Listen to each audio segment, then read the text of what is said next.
Forget what you've heard and seen about identity shifting. No one is offering a solid methodology or approach to shifting identity like you're going to find in this training. Everything I teach here was created by my mentor, the legendary Steve Andreas. It's called the self-concept model. It's the only model that enables you to transform your identity at will and with predictable results. The changes are deep and lasting and will revolutionize how you feel about yourself. It builds real confidence and positive qualities using actual proof from your life instead of trying to fake it. Old limiting beliefs fade because you change how they're organized in your mind, not by digging into painful memories. New behaviors become part of who you are naturally and effortlessly. You will grow into a stronger, more competent version of yourself who lives a fulfilled life. You're probably here because you saw my video on identity shifting and you thought to yourself, I want to know more about this. I want to know the actual details, and you want to roll up your sleeves and you want to try this out. And that's what we're going to work on today. And we will get into those details. Many of you commented about this, wanting to know more. And so I thought, okay, there's enough interest. Let's do this. Now, one of the reasons why I made the video that I made is because this is something I've been doing for more than a decade. And I've been seeing these identity shifting videos pop up, and they give you pretty much the same advice every single time, which does not work very well. And some of it's good advice. Some of it, like I mentioned in the other video, I do myself. Like journaling is a wonderful practice, but it's not going to shift your identity. And I'm going to show you some of why affirmations are problematic. Willpower, discipline, these are things I've addressed in other videos, so I won't go too much into that. But I know that you're probably hungry for more. You want to know how to actually do this. So that's why I'm so excited to get into the details of it. Okay, so what you need to understand is how identity is even created. Like that's a huge part of this, is just having that understanding. And the truth is that it has mostly been a haphazard thing throughout your life, starting from when you were born. You are just piling in these experiences. Your mind is trying to organize it. Most of this is happening unconsciously. When you're a little kid or a baby and even a little kid, you're not very intentional about these things. Now, as we cultivate a consciousness and we become more self-aware, we become more intentional. However, the beliefs have already been pretty well set in your life. And you spend pretty much the rest of your life trying to get yourself to do other things other than what seems to be happening, or what a lot of people use the word manifesting. So in this process, you're also going to learn how self-esteem and confidence is created. And that is kind of a byproduct of being the you want to be. And again, I'll dive deeper into this as we go. So what is identity shifting? It's really just anytime you change a belief about yourself.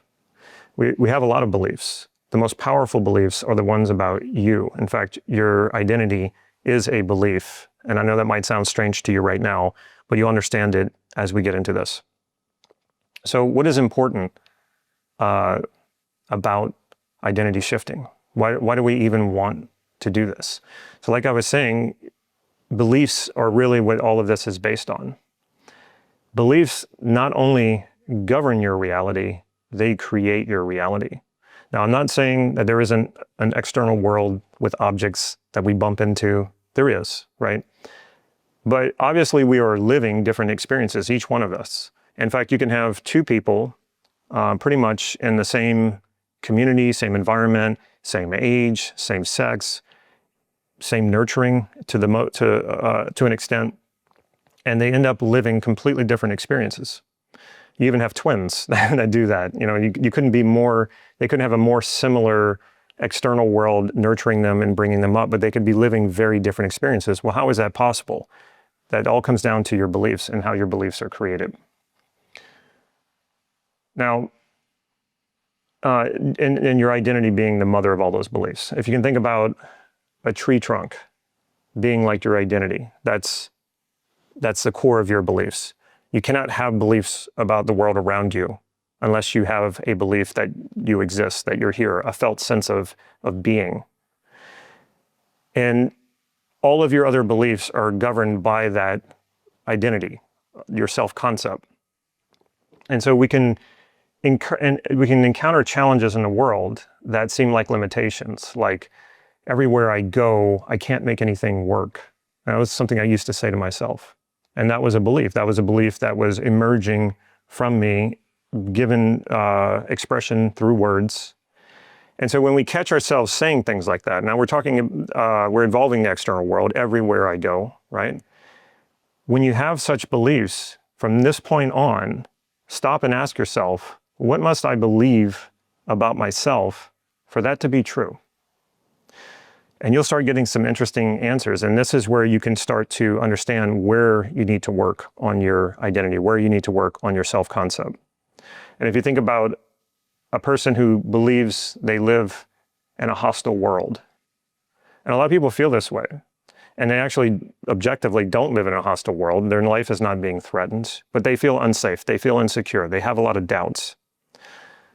Then you can ask yourself, if you're feeling that, and that's something I used to feel too, what must I believe about myself if I believe that I live in a hostile world? Well, probably you believe that you're a victim.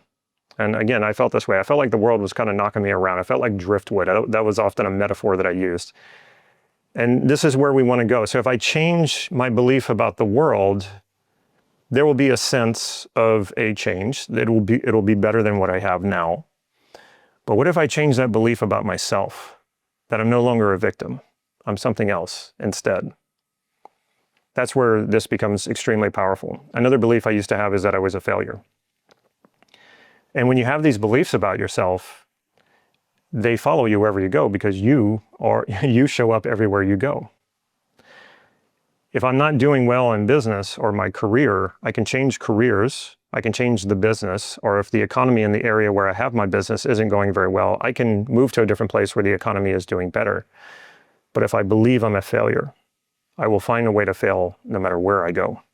I can't hide from that, right? And so this is why this is so powerful. We take our limitations wherever we go, especially when there are limitations about who we are. So I also want to say, there is a lot of this. There's a lot. It's not really hard. It's just a lot of details to it. So I've put more resources in the description below this video that you can access. They're free. And I'll talk more about that later.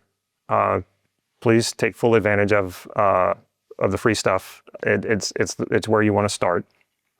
I also want to say, I did not come up with this. I would love to take credit for it because it's absolutely brilliant, but I did not come up with this. My mentor, the late Steve Andreas, he's the one who created this model, and it is a Neuro Linguistic Programming model.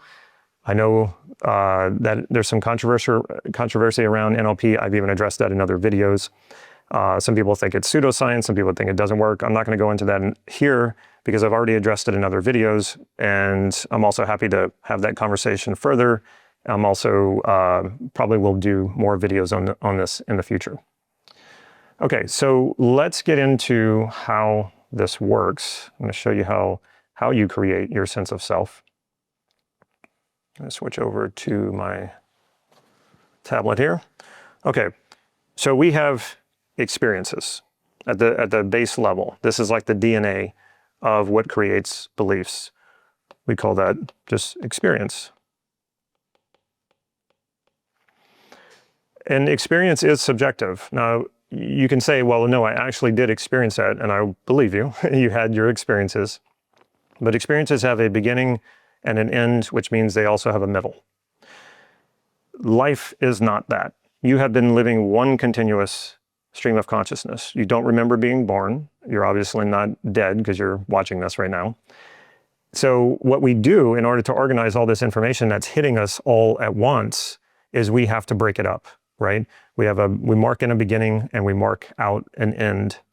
And we can actually change that. It's completely arbitrary. And if you had, say, the same experience as someone else, like maybe you went to an event with someone at the same time, and you compared notes on when your sense of when that experience began and when that experience ended, you probably have a different sense of that. And so this is why I'm saying it is arbitrary, and this time frame can be changed, and it does affect the way that you feel about the experience. So we have experiences. And we're going through life and we start to select and collect information and we turn them into experiences and we select and collect these experiences and they start to cluster until they start to create what we call generalizations. And when you hear me use that word, I also use generalization and the word belief interchangeably. For the purposes of what we're doing here, they pretty much mean the same thing. Okay, I know we could argue semantics about which one means what, but that's just in general, know that I'm meaning the same thing. So as we have these experiences and we start to notice similarities in certain experiences, we start to select and collect and they cluster and they turn into a generalization. In the video that I did that you probably saw, I talked about how a kid can make an A on a test when they're in grade school. The teacher says, oh, wow, you're smart. You bring that test home. Mom says you're smart. Then dad says you're smart. Then mom puts it on the refrigerator. And then the neighbor comes over and you overhear the neighbor saying, wow, your kid's smart. So you have all of this confirmation from this experience. This means something about me. And it also means that I'm this thing called smart, which maybe I don't fully understand yet.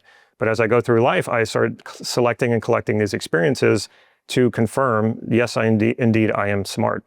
And then unfortunately, the same thing happens for a kid who's maybe told that he or she is stupid. And then they select and collect that information. Enough of that, they start to generalize themselves as being unintelligent or dumb. And that's really unfortunate, but that's life. So when you select and collect enough of these experiences until they start to generalize into aspects of who you are, aspects of who you believe you are, this is where we get qualities. And you would have heard me mentioning this in that video. Qualities are also generalizations. Qualities are also beliefs. So one way that I could just easily define this for you is a quality is a generalization about an aspect of who you are, good or bad. I don't make a distinction between positive or negative. Anytime we refer to a quality, it's a generalization about an aspect of who you are that you're making about yourself, not what anyone else is making about you, okay?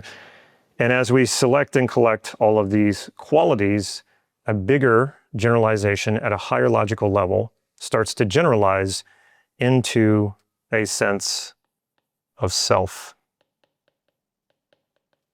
And we call this identity. And this is your felt sense of self. That's why when you think about who you are, right away, you probably just say, well, I just feel that. Because it's a very big generalization. Not only is it a very big generalization, it's the only generalization you have that transcends space and time. And that's why when you shift your identity, you are also shifting your felt sense of who you are and who you believe yourself to be through all time and space. And what do I mean by that? When you think of when you were younger, when you were 3 years old, you refer to that younger you as when I was 3 years old, not when he or she was 3 years old. So that I generalization encompasses all of your experiences into the past. Now, if you think about it, when you were 3 years old, were you the same person? Then we get into, well, what makes us who we are? If you say we are our beliefs, well, your beliefs now are very different than when you were 3 years old. At least I hope so. And if you think, well, okay, well, we're the body. We're our body. Well, you have shed every single cell more than once since you were 3 years old. So you're actually living in a completely different body and it looks different, right? We're bigger and we look different. So everything has changed. Your beliefs have changed. Your body's changed. But yet you still connect it all within this continuous generalization we call self, identity, self-concept. So when you change this generalization, it transcends time. It generalizes through time. And it also the same for the future. And this is why you want to start shifting your identity right away. Because when you start shifting your identity, it generalizes into the future as well. It becomes a self-fulfilling prophecy. So any limiting belief you have about yourself now, any limiting quality or quality you don't like about yourself that you don't value, that is continuing to generalize into the future. That's why it feels so hard to change, because you are perpetuating this, generalizing it into the future. But if you change it right now, that all changes. When you shift your identity, when you transform a quality, that new quality generalizes into the future. And that's what makes it a self-fulfilling prophecy. So if I go from feeling like a failure, I believe I'm a failure, And then I transform that belief into I'm a success. And this is not fake it till you make it. Okay, there's nothing fake about this. I will show you why this is not fake. You can maybe be thinking, well, how can I transform that? How can I do that like in a day? You absolutely can. Okay, because right now, whatever your limiting beliefs are, like when I believed I was a failure, I was overlooking all of the times that I had succeeded in my life. And instead, I was putting emphasis on all the times that I failed. Well, those experiences clustered and generalized into a felt sense of I'm a failure. And when I transformed that into I'm a success, based on now overlooking the failures, not trying to get rid of them, not deleting them, accepting them, but overlooking them and putting my attention onto I'm a success, now that began to generalize into the future. And what that did is it became a self-fulfilling prophecy because I started to see opportunities to take advantage of, and I fulfilled that belief about myself. And so when we have that felt sense, how we feel about that is where self-esteem comes from. When I like that felt sense about myself, then I get self-esteem. Then I get confidence about myself. Then I feel good about me. Okay, and not in any fake sort of way. I want to emphasize that because there's so much of this fake it till you make it kind of stuff, and that is just not where it's at. You cannot fake this. When you fake, it feels fake. You're practicing being fake. So another way to look at this, and one more thing about this before I go into a metaphor, this is where we do the work.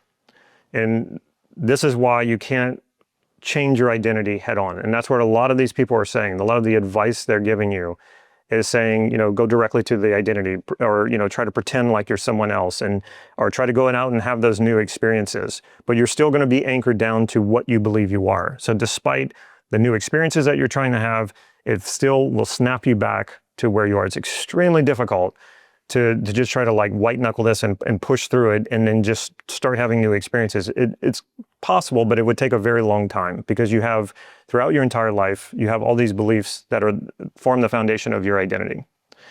So this chunk size right here of qualities is manageable. We can transform at this level. And every time you transform a quality, it transforms a piece of your identity. And you do this enough times, and you will transform your entire identity. And I will show you how do you know where to start with that as well. Because when you think about it, you might be thinking, whoa, there's a lot of qualities that I would like. Yes, there are. And there's a way to organize this and get an understanding of how to work on this.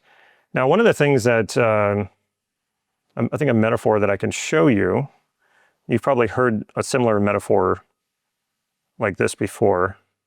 Now, I did not go to art school. Don't judge me. And you've heard that an iceberg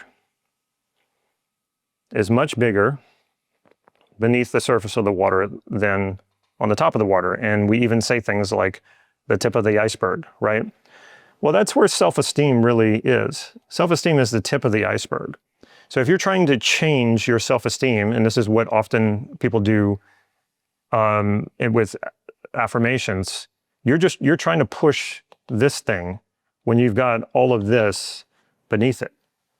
Another way to describe trying to use affirmations or trying to change your self-esteem directly is, let's say you were driving in your car and the gas gauge starts showing empty. And instead of pulling over for gas, you break the gauge and force it to F, where it says full. Now that's not going to put gas in your tank. You're faking it. You're making it look as if your tank is full. That's not going to help you. So affirmations, trying to force your self-esteem, trying to force yourself to like yourself, that's what that is. And so we know that doesn't work. And then the same thing with identity. It's too big of a generalization to try to change head on. You have to change this underlying structure here to make this happen. Now, another way you can think about this, and it's not exact, so this is not an exact way of thinking about this, but there's a lot of truth to it. You can think of what is above the water of the iceberg what you're conscious of. What's below it is what is unconscious. And there's more going on in your unconscious than there is going on in your conscious. And this is what NLP is all about. It's about taking these unconscious structures, bringing them into consciousness, changing them, restructuring them to suit you, to serve you, and this is beliefs, and then letting them slip back into unconsciousness, because we don't want to be self-conscious. You know, we have to be self-conscious to do the work. We have to be conscious of self to do the work. But we want to let this go. We don't want to be walking around and wondering, am I this? Am I that? That's not going to serve you. That's the opposite of being confident. So the reason why I say this is not exact is because you can be conscious. So you're mostly conscious of your self-esteem, which means how you feel about yourself. You have self-awareness. You're conscious of parts of your identity, not all of it. And with qualities and experiences, of course, you have some level of consciousness about your experiences. You can recall experiences. You can think of the qualities about who you are. You can articulate that. What you're not conscious of is how this shapes your identity. That's what you're not conscious of. But you can be. You can become conscious about this. And this is why this model is so extraordinary.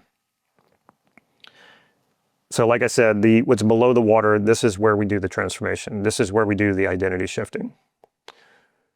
Okay, where do we want to go here?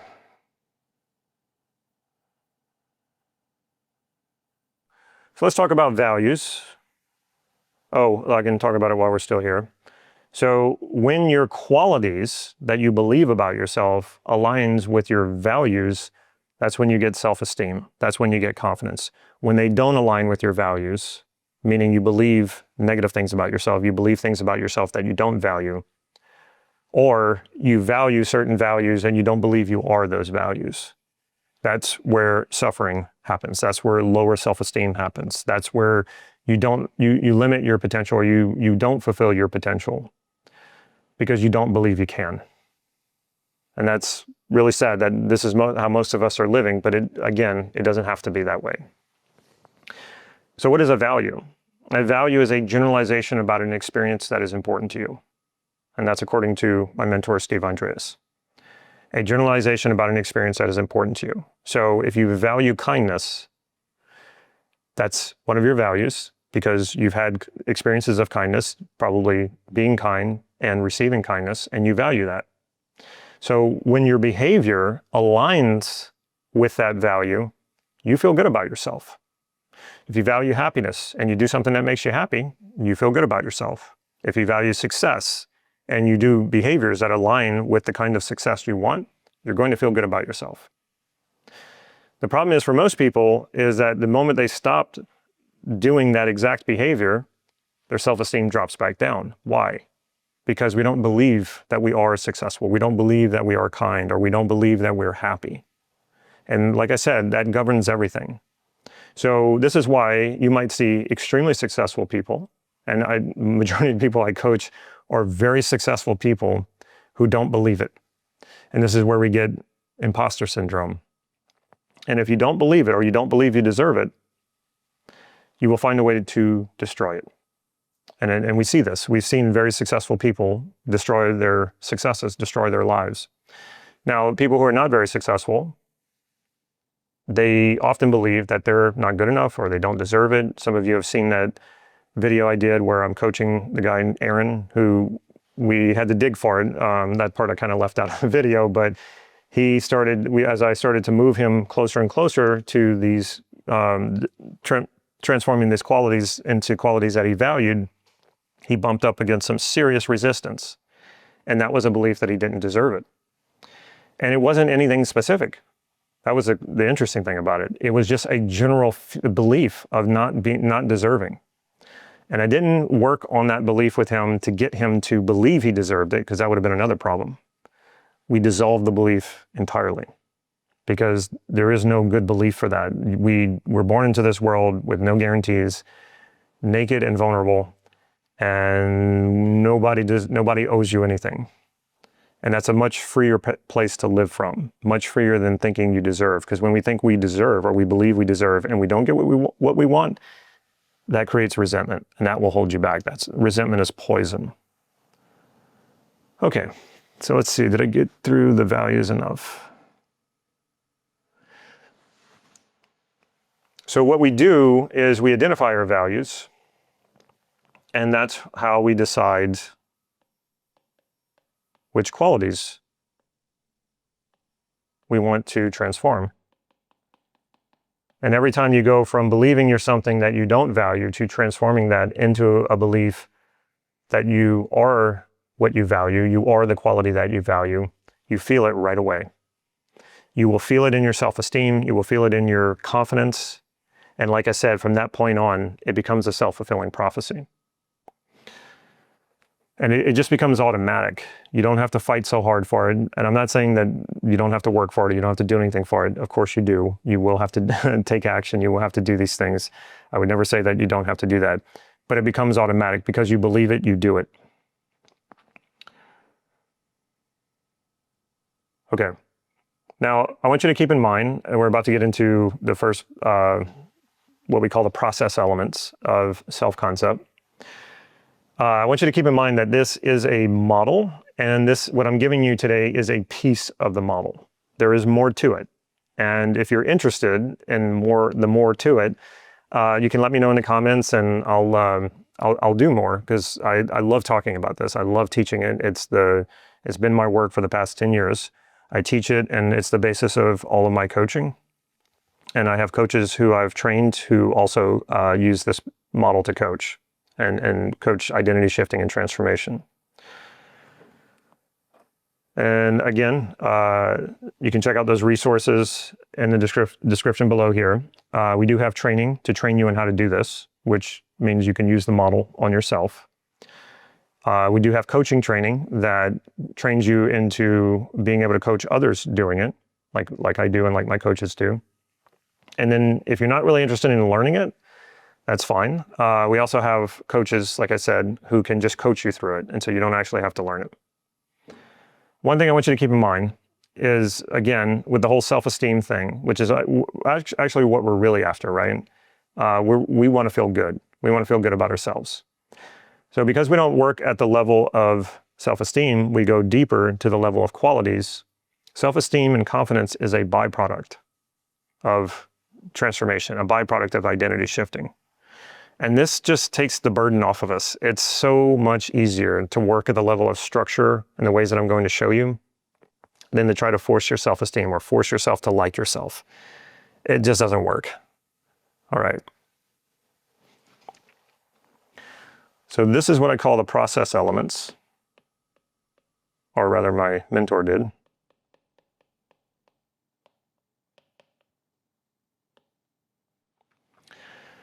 So to do this, it's best if you do it as I walk you through it. That's the best way to learn this, so that you can experience it.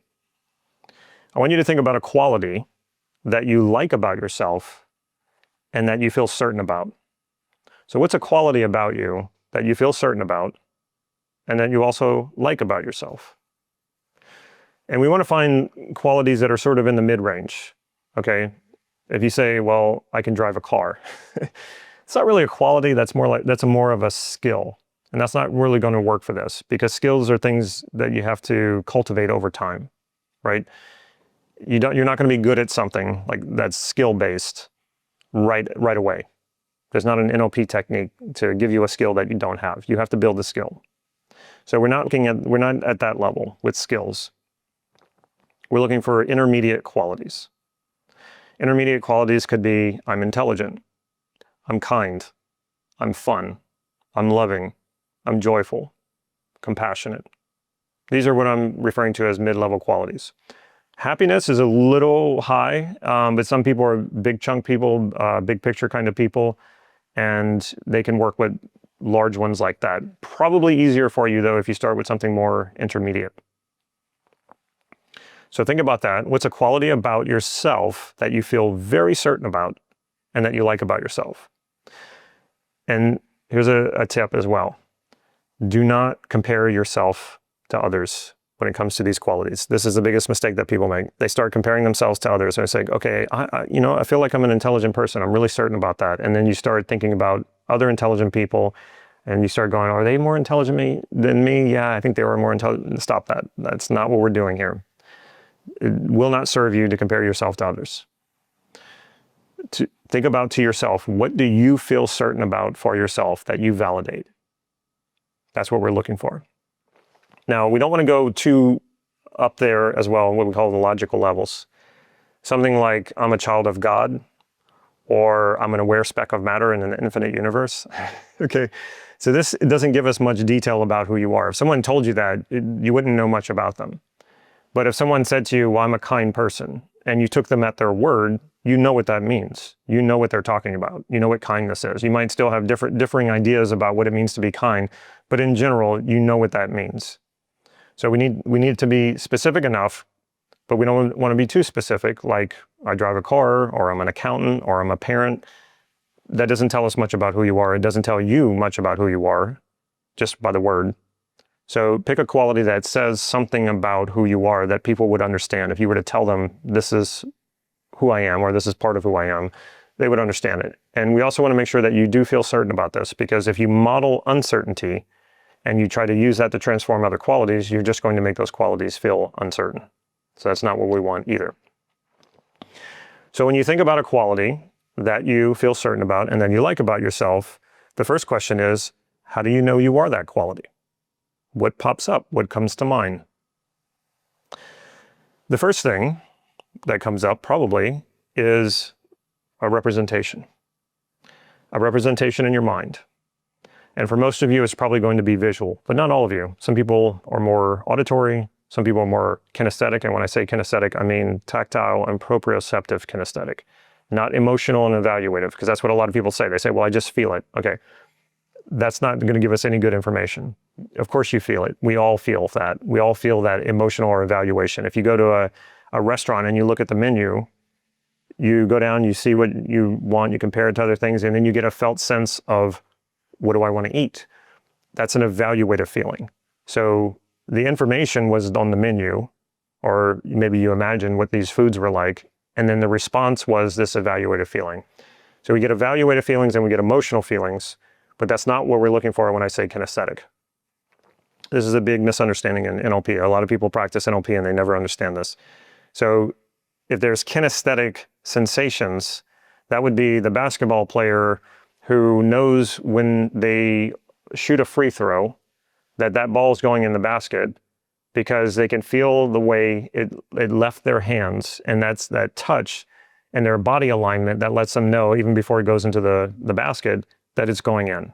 Like, that's the kind of kinesthetic I'm talking about. And most people don't code their qualities this way. They can, if it was a quality of loving, you might have these experiences of giving people nice warm hugs, and you might actually feel that warm sensation of someone's arms wrapping around you. So it could be that way. But for most people, it's going to be visual.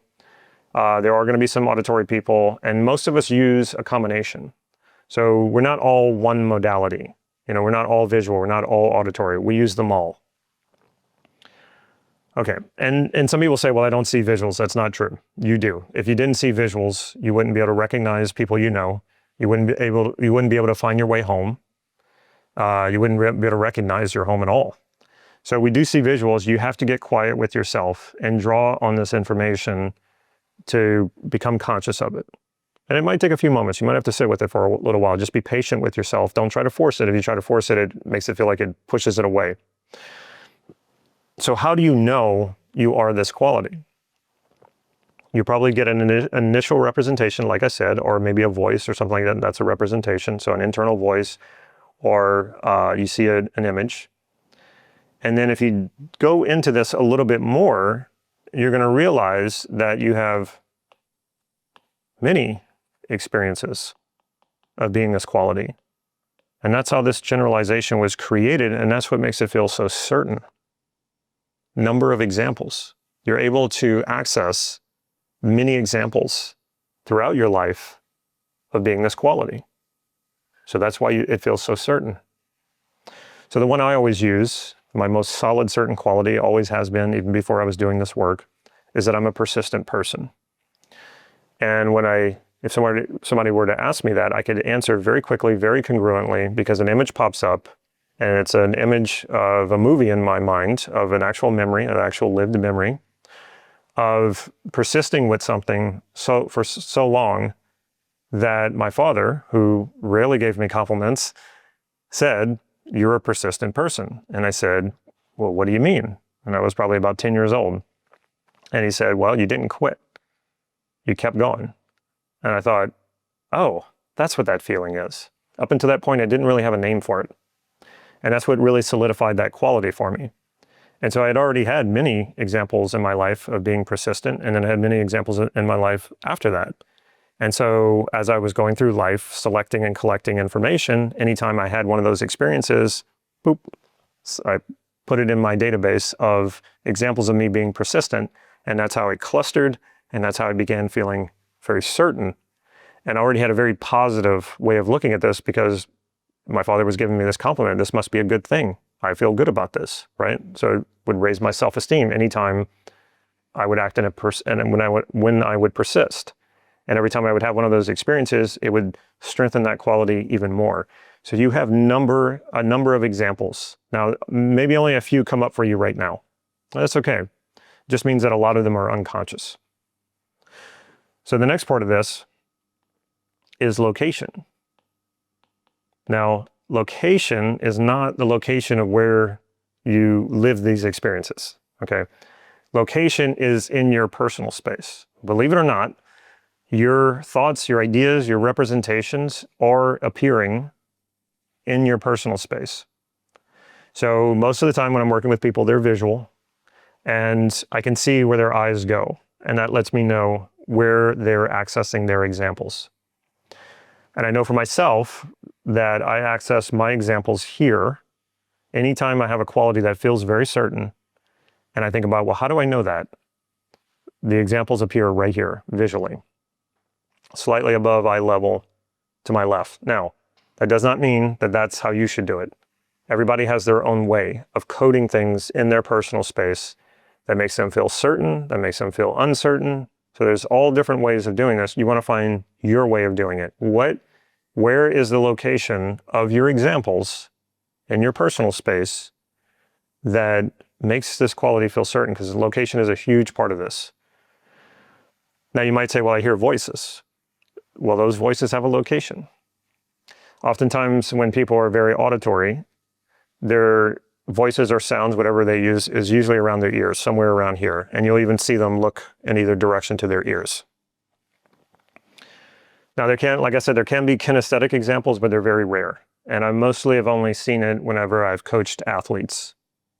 And it usually is specific to whatever context they do their sport in. Not so consistent in other areas of their life. So you are going to have a number of representations, a number of examples that show you times in your life when you were being this quality.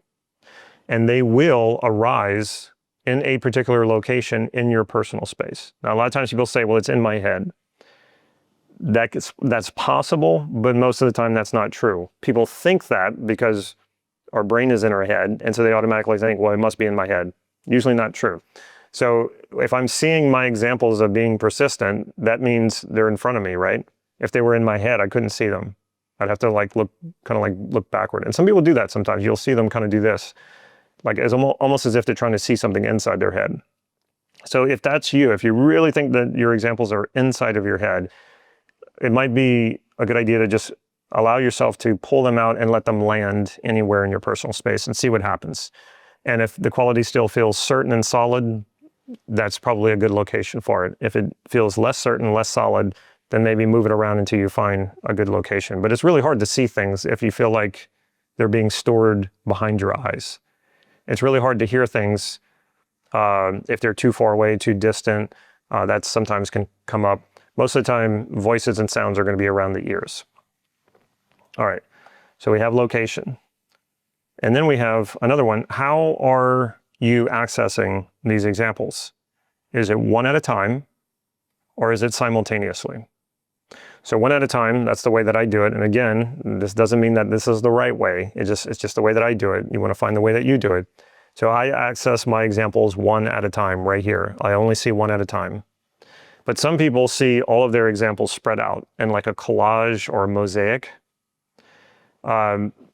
It doesn't, like I said, there's not one right way or the other.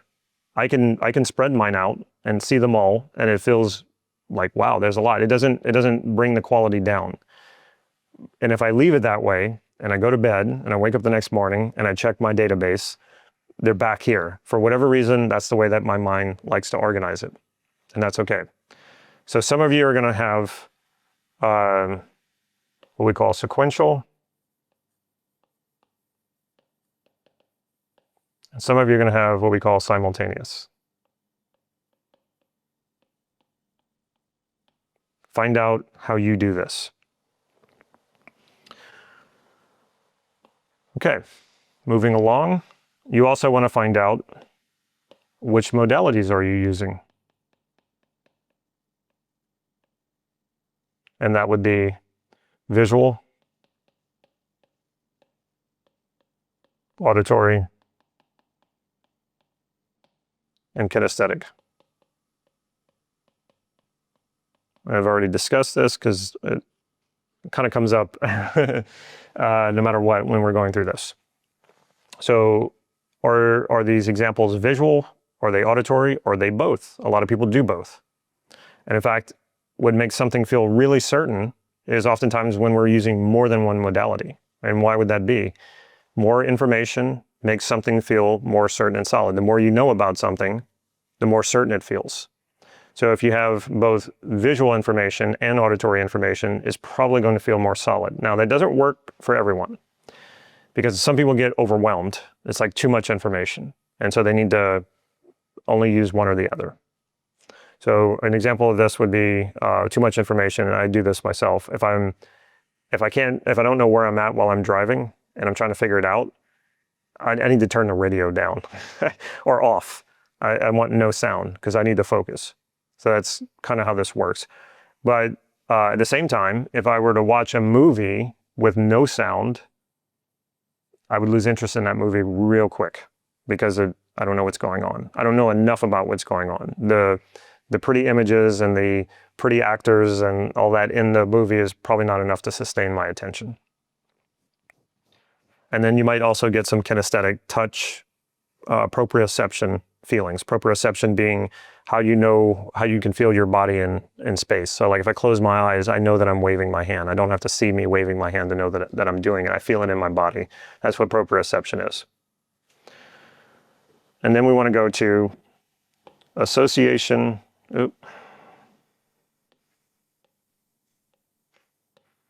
Association and disassociation. So association is when I think of a memory, do I see myself in the memory, or do I pop into the memory as if I'm actually there in my body reliving that experience? And we can do this right now. Like right now I feel very associated because I'm very present, and so I'm in my body. Now I can imagine myself stepping outside of my body, and I can imagine I'm observing myself. Now that can be useful, but it can also take away from being present. And that's often what we're doing when we're very self-conscious. We're kind of like observing ourselves. And it can be useful when we're stuck in a problem. If we disassociate, oftentimes we can get out of the stuck state and we can access new information and we can maybe solve a problem that we're stuck in. But in general, we want to live from in the moment being more present with the ability to disassociate as we want. So what are your memories like? What are your examples like? Are you disassociated or associated? There's no one right way to do this. It's a matter of what makes this quality and your examples feel stronger. So when I first started doing this work, pretty much all of my examples were disassociated. And that made sense to me because in the moment, I didn't know that I was being these qualities. Like in the moment of being persistent, I didn't think, oh, here I am being persistent. That's just not what I was thinking. So I often would see myself when I could step back and look back at it and evaluate myself. I was like, okay, yeah, that's me being persistent.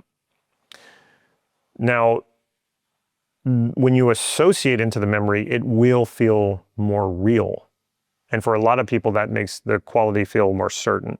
but not everybody. Because again, when you're fully associated, you might not have been thinking to yourself or really feeling it or evaluating yourself as you being that quality in the moment. It's different for everybody. And my databases have changed a little bit. Now they're about half associated, half disassociated. And I think the reason for that is mainly doing this work. I'm more aware of when I'm being my qualities than when I'm not. And that's really important. And that's something that as you do this work, you start to do more and more. Because what we call this is sensitivity to feedback. So when I know when I'm not being in alignment with one of the qualities that I value, I know it, I can tell it, I can feel it. And so that tells me it's time to course correct. It's time to get back into alignment with that. Without that sensitivity, you could be going completely in the wrong direction, going against what you value and not even know it. So like I said, there's no one right way or wrong way to do this. It's not like association is better than disassociation or anything like that. And what you might find is you might do a bit of both, and I do that as well. So as I'm going through my examples one at a time, seeing myself, so if I can see myself, I know that I'm disassociated. And if I stay on that, if I stop on an example and I look at it for a bit, I will naturally step into the memory and associate. So a lot of people do things that way. Or you could start off associated and then disassociated. It really depends on how your mind naturally works. Okay, and then last but not least, we have what we call submodalities. This was an invention of NLP, and these are the finer details of your modality. So if you're visual, the submodalities would be, well, how big is the image? So mine are about this big. So that's one submodality, the size of the image. Another submodality is that my images are movies. They're not still images. Some people, they have still images like a picture rather than a movie. That's another submodality. Another submodality of visual would be how rich are the colors, or are they faded? Are the images bright, or are they dim? So these are what we call submodalities. And we have submodalities for auditory as well. That would be volume. How loud is the sound? Is it high? Is it low? What is the tone like? Is it really deep, or is it really high pitched? So you can explore the submodalities of auditory. You can also explore the submodalities of kinesthetic. So touch could be smooth, rough, warm, cold. I've done an entire video on this, or multiple videos on submodalities. So if you want to do a more deep dive into submodalities, you can check out those videos. So what we're doing is we're finding the coding of how you create a quality that you feel very certain about. This acts as a map. This tells you what makes you feel certain about something. So when you think about a quality you would like to have, but you don't feel certain about, you can map that information in to this template, this map that makes you feel certain about qualities of who you are. So for example, let's go back to that, what I was saying before, is if I feel like I'm a failure, that tells me that I'm paying much more attention to the examples in my life of when I failed at things. And not only that, I am structuring them in such a way that it feels very certain. In fact, I'm pretty sure I structured those failures right here where I feel certain. So when I was doing this work, the idea here is to think about times when I had succeeded. Even the smallest examples, every example counts. There's no reason to leave out any examples. Sometimes people say, well, no, I want to raise my standard. That doesn't help you. Every bit of information, every bit of evidence of you being a quality that you value, no matter how big or small, counts. So you would start thinking of those times and you start putting them in your template, and it will start to feel stronger. You will start to feel more certain about that. Now you might be wondering, what do I do with all these examples of failing? We would call those counterexamples. Counterexamples meaning they're counter to something you value. That's a different training. There's a whole lot that we do on counterexamples, and here's why. Because it's really those counterexamples that we learn the most from. And we can transform them in such a way that we learn from them and they don't bother us anymore. And actually, we want them integrated into our qualities, because that makes the qualities feel even stronger. I know that sounds very counterintuitive, but it's actually true. And again, this is just a piece of the model that I'm giving you. it would take me a very long time to give you the entire model. So a piece at a time. So how do you uncover these qualities that you value that you don't feel certain about? That's what we call a values elicitation.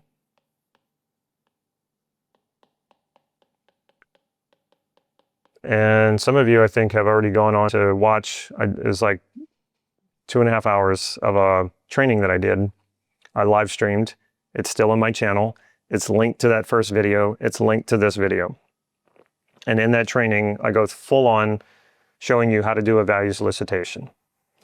And I show you the process that I'm talking about, where we go down the list and you now reference these values as qualities of yourself and how certain you are about them.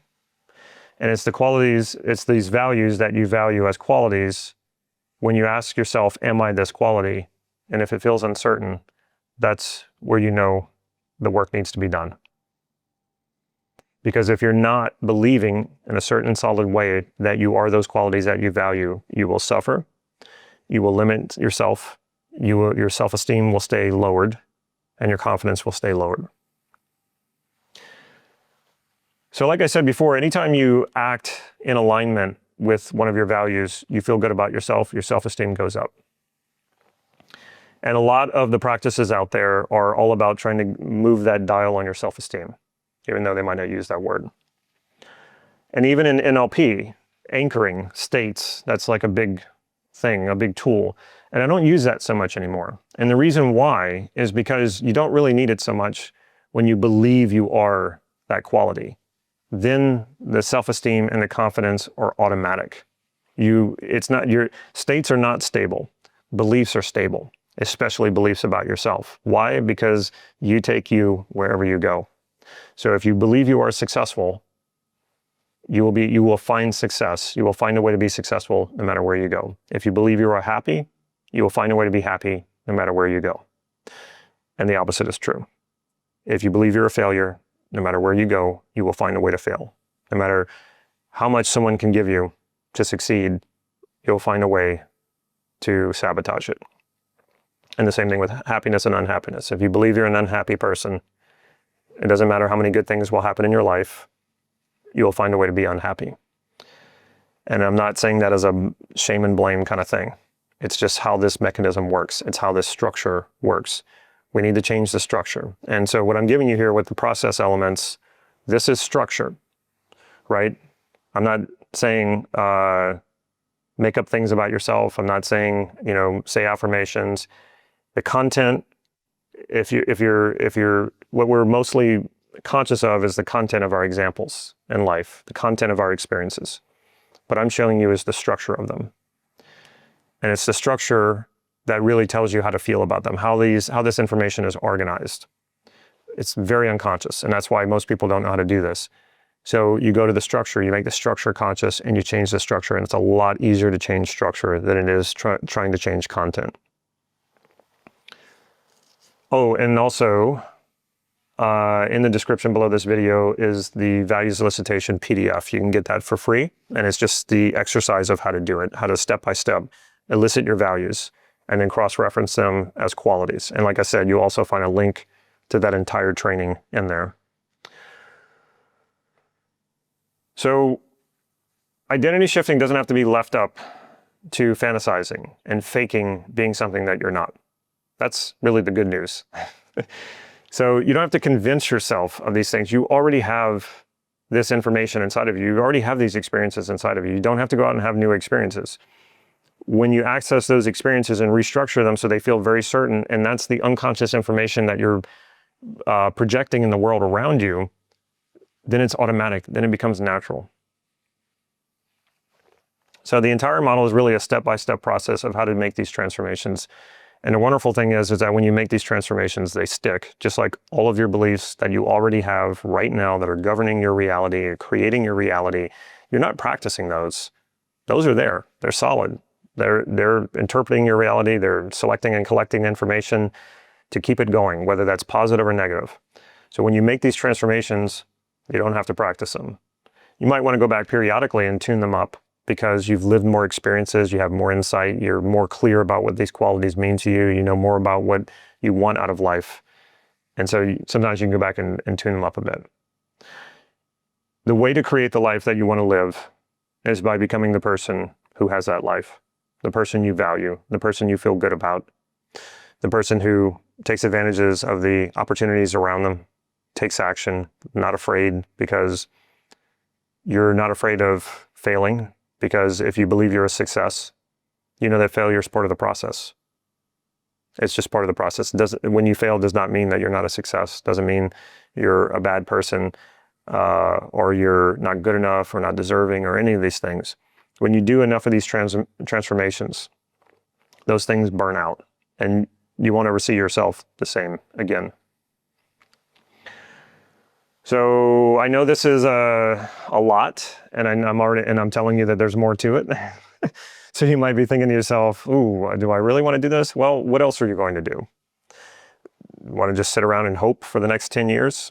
And then, 10 years passes and you're still trying all this other advice, the fake it till you make it, the affirmations, the journaling, and you're no further along 10 years from now. Might as well take the time and do the work and actually get on this. And in 10 years from now, you'll be a fully transformed person. You'll be a fully transformed person before 10 years.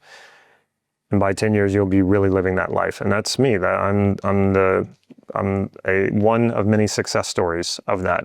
Once I transformed all of my highest values into qualities of who I am, my life did a 180 so fast, so unbelievable. It was like my life was going 100 miles an hour. But it was good. And it hasn't slowed down. I'm living the most fulfilled life I have ever lived, a life that I never didn't believe was possible. And that's not because I have any special talent or any special intelligence. You can learn this, you can do it. We have, I think we've helped about 1,000 people transform their lives by transforming themselves already. So if you're serious about shifting your identity, you can check the description, like I said, below this video. You can book a call with one of our coaches. It's free. They can discuss this with you and figure out what's the best path for you. They can tailor it for the best path for you forward, whether that's learning self-concept so you can do it on yourself, learning it so you can coach others, or both, or getting coached by one of our self-concept coaches. What does time have to do with identity shifting? Most of you probably saw the video that I did about this, and I mentioned doing a longer live stream deep dive into the aspects of time as it relates to identity shifting. Well, this is that live stream. And if you haven't seen that video, and you just stumbled across this for the first time and you're wondering, do I need to go watch that other video? You don't. I'll explain everything. It'll be contained. I still want you to watch that other video because I think in that video I wrap it up better overall, what's important about time. This will be the deep dive into how to do what I was talking about in that video. So what is so important about time, especially as it relates to your identity? Well, your identity transcends space and time. And what that means is you take you wherever you go. When you go to a different place, I do a lot of traveling. So when I travel to a different country, I still feel me. I still feel that sense of me. And if you've ever done that, you know that that's the same experience. Just because you change location, space, you don't really, you might have some different feelings, but you still feel you. You still feel like you are who you are. And throughout your entire life, the same thing has happened. You can look back to your earliest memories and think about like when you were, say, 3 or 4 years old. You don't look back and say when he or she was 3 or 4 years old. You say when I was. Now, if we think about this and you think about like, what is identity? Who am I? And what is that based on? A lot of people will say, well, it's the body. Well, when you think about when you were 3 years old, you have a completely different body than you had back then. You have not only, the shape of your body, the size of it, all of that, but you've shed every single cell in your body multiple times since then. So you're not even living in the same body, but yet we still have that connection to my past self. And then you could say, well, it's your beliefs about who you are. And that's true to a certain extent, but only as it relates to the full concept of who we are. And identity is a concept. We call it self-concept. But if you think about it, how many beliefs do you still have when you were currently the same as when you were 3 years old? Probably almost zero of them. You think about thoughts, beliefs, your physicality, all completely different, but yet you still refer to that younger you as me. And you still do the same thing in the future when you plan things, or you think about, when I'm 50 years old, or if you're not yet 50, when I go on this particular trip, or, even going to work tomorrow, you are projecting your identity into the future, even though that identity, that person does not exist yet. So this is what I mean by identity transcends time. So why do we do that? What is important about that? We need a sense of continuity across space. That is what we call time. Okay, there's clock time that's different. That's like a measurement of time passing. What I'm talking about is the continuity in time. And this is one of the really powerful things about your identity, is that it contains that continuity. Your identity is that continuity across time, even though you've grown physically and changed, even though your beliefs have changed. Inside of that container of all of those changes, the container is your identity. And in that container also is this concept of continuity, this concept of time, past, present, and future. So why would I even be bringing this up as it relates to identity shifting? Well, your history, your sense of your history and of time pretty much has you on a course and a track of, well, this is who I am, and so this is where I'm going, and that's just how it is. That's not true, though. And we can change this. And not only can we change that, and this is what identity shifting is, you can have a different sense of time as far as it relates to your history. What happens is that when you become more of what you want to be, an identity shift, it also wakes you up to how you've been that your whole life. You just weren't aware of it. And that's what the aspects of time are really about. It's about not just making a change now in the present and from this point on in your life being something different, or having a shift in your identity. It's about also realizing you always were that. And when you have that solid sense of continuity, that's what makes it feel so solid and so certain. And that's what makes it a self-fulfilling prophecy. And right now you are living that out. You are living out your history in the present moment, and you will keep doing that into the future unless you change it, unless you have an identity shift. And part of that shift is to recode your past in time so that you start living a different expression of that history. But it's really hard to make a shift now and then completely change everything without recoding that history as well. And that's why aspects of time is so important. All right. Without that continuity, we feel lost. Without the continuity, the world feels more chaotic than it already feels. And that's, I think, the main function of having an identity, having a self-concept, is so that you can navigate this world with a sense of continuity, a sense of certainty, a sense of being able to manage the chaos that happens around you. That's why your identity sort of acts like a GPS, helping you navigate this world. Some people's identities work better than others. It can be changed. That's what an identity shift is. And that's really the most important thing to understand, because a lot of people think that they can't change. They're like, well, this is just who I am.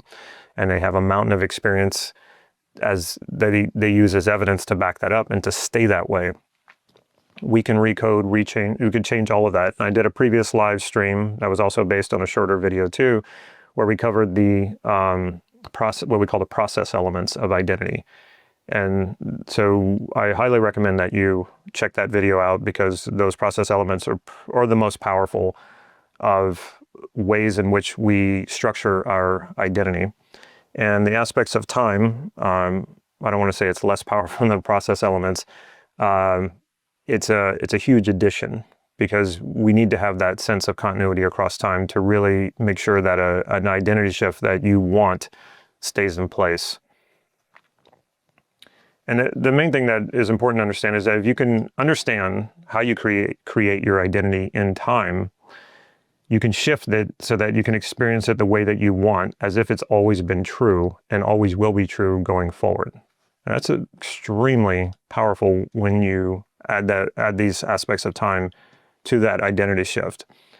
And you probably have seen a lot of the videos on identity shifting, and they have very artful and creative ways of explaining identity shifting and the importance of it. And most of those videos at that level, that theoretical level, I agree with, I would say probably 80 to 90% of what they're saying.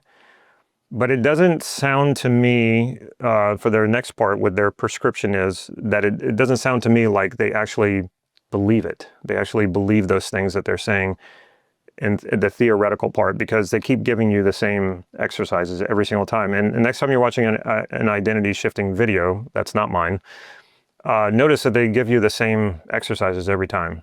Fake it till you make it, affirmations, journaling, and just sheer discipline. There's only one of those that I like, and that's journaling. But I can tell you, journaling is not going to shift your identity. So be on the lookout for that when you're watching other videos on identity shifting, and see if they give you something different than those prescriptions. I'm going to give you something much different. And if you've seen my last live stream, you know what I mean. This is specific, step-by-step, and this is what I needed. This is one of the reasons why I learned this model and love this model from my mentor, Steve Andreas, the guy who created it, was because I liked a lot of theories of change, a lot of theories of shifting identity, but it didn't seem like anyone could tell me how to do it step by step with predictable results. And that's what the self-concept model does incredibly well. All right, so I have in the description of this video, you will find some free resources, including PDFs and even other videos. We'll link the other videos that I've been mentioning here. And among the PDFs are elements of a healthy self-concept. Again, that's by Steve Andreas. It's the guidelines he used to model self-concept, create the model for it, because he wanted to model it based on people who actually had a very strong sense of self, resilient sense of self, who are also very happy, fulfilled in their lives. And so from his research, that's what he created, those elements. And so definitely worth checking out. And then the values elicitation, that's where everything starts and ends. When you understand your values, especially your deeper unconscious values, then you have a very clear direction of who you want to become, even beyond what you think you want to become. So when you really dive deep into the unconscious, you'll find these things. All right, so I'm going to give you a quick overview of how the self-concept model works. I did this in the last live stream. And so it's a good refresh if you've already seen it. And for those of you this is completely new to you, you'll need a little bit of an intro to this. So I'm going to switch over to my iPad here. So what you value is basically what's important to you. So a value is a generalization about an experience that is important to you. So happiness, success, joy, peace, passion, any of those things that you value. These are also very clear indications of the qualities you would like to possess within yourself, qualities that you would like to possess as part of your identity. So what we do is we do a value solicitation. And once you know what you value, then you can ask yourself, am I that as a quality of who I am? Do I feel certain about that? So for example, a big one I talk about a lot is when I started understanding values and I could elicit my values, especially you want to do that with your goals. And then I said, okay, well, I have this goal of how much money I want to make. And when I asked myself, what is important to me about that, I was able to uncover a list of values. And one of them was successful. I wanted to be successful. And with the self-concept model, we cross-reference it to now qualities of who I am. And I asked myself, am I a successful person? Not only was so there's the ambiguous quality where you go, sometimes I am and sometimes I'm not. This was not that. This was, no, I am not successful. And when I realized what a strong no that was and how certain I was that I was not successful, I was like, I had to be honest with myself. And I was like, I feel like I'm a failure. And this was really hard to admit to myself. But it was a good thing that I did, because otherwise I wouldn't have been able to work on it. If we're not aware of, these harsh beliefs that we have, you might get lucky and it dissolves, but most of the time, it's that awareness of it that enables you to then go to work on it. And so what the important thing about understanding about values is when your behavior aligns with your values, that's what gives you self-esteem. And I remember reading that for the first time from my mentor, and it just blew my mind. I was like, wow, I've heard people talk about self-esteem so much, and it always has seems like it has this mysterious origin. And I knew well enough at that time that just saying affirmations, you kind of get a little temporary boost, but it always just kind of, blows away in the wind of any little bit of self-esteem. And so if you really think about that, that's one of the major important things about understanding your values. When your behavior is aligned with your values, your self-esteem goes up. Also, your confidence goes up. And if you do this with enough of your highest values, behaviors that really align with multiple really high level values like happiness and joy and peace, then you start getting a sense of real purpose and fulfillment. The problem is that when you're at rest, you're not currently aligning your behavior to these values, the tendency is it feels like it goes away. So what if you could believe you are these values as qualities of who you are? That's the really exciting thing. And so even when I'm not in the middle of having a success, or I'm not in the middle of celebrating a recent success, and I'm between successes, do I feel successful now? And the answer is absolutely. Now I do. And that's not in an arrogant or overconfident way. I just know that I've had many successes in my life, and I know that I can create more successes in my life. And I'm also quite aware of the opportunities available to me. That's part of believing you are a successful person. Again, this is not fake it till you make it, none of those things. Often the prescription of in these other videos. So anyway, real quick, what happens is you have things at the level of experience. And this is just any experience you have in life. And what happens is how we create a belief is that we select and collect these experiences into categories of meaning. So if I have these experiences and they're positive, and then I learn a word to associate to them, like the word happiness, then every time I have a similar feeling experience, I select and collect that information and drop it into this category called happiness. These become my happy experiences. Now, when I start to associate this category to myself, as in maybe someone gives me a compliment, I go, oh, okay, this is when you're a child and you're formulating your personality, and you go, oh, it has something to do with me, this me concept. What happens is you start selecting and collecting these experiences they start to generalize into what we call a quality. And this is a generalization about an aspect of who you are, positive or negative. When I say quality, I know quality has a positive connotation, but the way that I mean it here is that it's a generalization about an aspect of who you are. And it might be an aspect that you don't like, and it might be an aspect that you do like. Now, obviously, if it's an aspect that you do like, if you believe something about yourself that you like, that's going to feel good. If you believe something about yourself that you don't value, that you don't like, this is not going to feel good. This will bring your self-esteem and your confidence down. So when we generalize all of our qualities to a higher, what we call a higher logical level, that's your self-concept, also known as your identity. This is where identity comes from. So the truth is we don't have one self-concept, we have multiple self-concepts. Each quality represents a concept of ourself. Now, when I assess that overall and I evaluate this concept I call me, which is the generalization of all of my generalizations, and I like that, that's where self-esteem comes from. Now, I know probably a lot of you go, oh, I don't need self-esteem. That's that stuff that, you learn about when you're in grade school and they try to tell you nice things and try to tell you how to boost your self-esteem. And I agree with you. They probably got it completely wrong, because I remember this in grade school.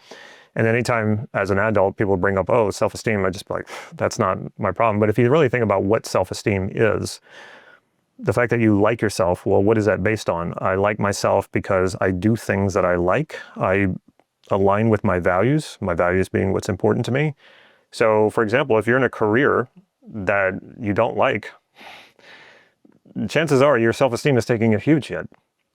And if you haven't bettered that situation, meaning moved on to a career that you do like, that's probably a symptom of low self-esteem.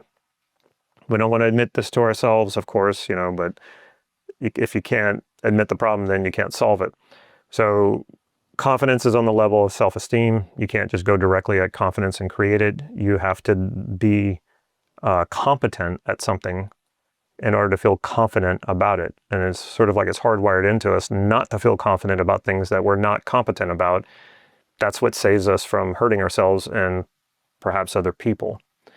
So self-esteem, confidence, fulfillment, all the stuff at the top, we can't go directly at that, but pretty much almost like 90% of personal development and self-improvement out there is all based on that, trying to go at self-esteem, confidence, fulfillment directly. No, you have to go, and you can't even go at it here directly at self-concept, because that's too big of a generalization. It's too broad, too general. So we have to go here to the qualities, and we have to know what those qualities are that we want, and then we have to check in with ourselves. Do I believe that about myself? And that's where the values elicitation comes in. And like I said, there's a PDF in the description below this video that walks you through that entire process. And then the next stage would be to model how you do a quality that you already feel certain about and that you like about yourself. And that's what I covered on the previous live stream for the process elements. So what we're going to do, so this is an addition. I don't know how okay, there we go. Let me get this back over here, shrink it down. Okay, there we go. So like I said, the previous live stream, which you should definitely check out, was on the process element. So you learn how to model a quality that you already feel certain about within yourself and that you like about yourself. Very important, because that's where the self-esteem comes from. So the next part would be to understand the aspects of time as it relates to that quality. So what you want to do is think of a quality, and if you were at the last live stream, you can use the same quality. In fact, I would recommend that you do, so you don't have to think too much about it. Think of a quality that you feel very certain about and that you like about yourself. And once you have that, then you want to start to understand what that is built upon. So I'm not going to go through what I did in the last live stream. I'm just going to go ahead and tell you what that generalization, concept, belief, whatever you want to call it, I put all of those in the same category. What that's going to be based on is examples in your life of being that. So the quality I use to model for myself is persistence. I've always known that about myself. I knew it about myself before I even had a word for what it meant. And I have a very specific memory in my life of my father calling me persistent. And I even asked him, like, what makes you say that? Like, I was not even sure what he meant by it. And then once he explained it, and using the example of something I had just done, it finally all connected. And I was like, oh, okay, so that's what that feeling is inside of me. And I have a database of these examples of times in my life where I've been extremely persistent. And so that's going to be the same for you, for a quality that you genuinely feel certain about and that you like about yourself.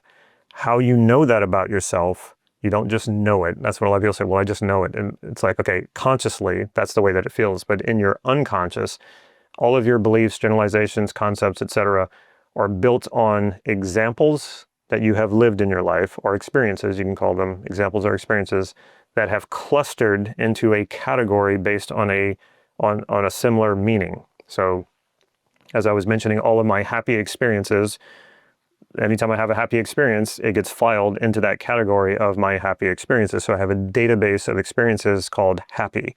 This is how I am happy. These are the things that I do that are happy, and that's going to be different from person to person. So when you ask yourself, how do I know that I am this quality that I feel certain about and that I like about myself? If you sit with that, you're going to start to realize you have a lot of examples that you rely upon to inform that.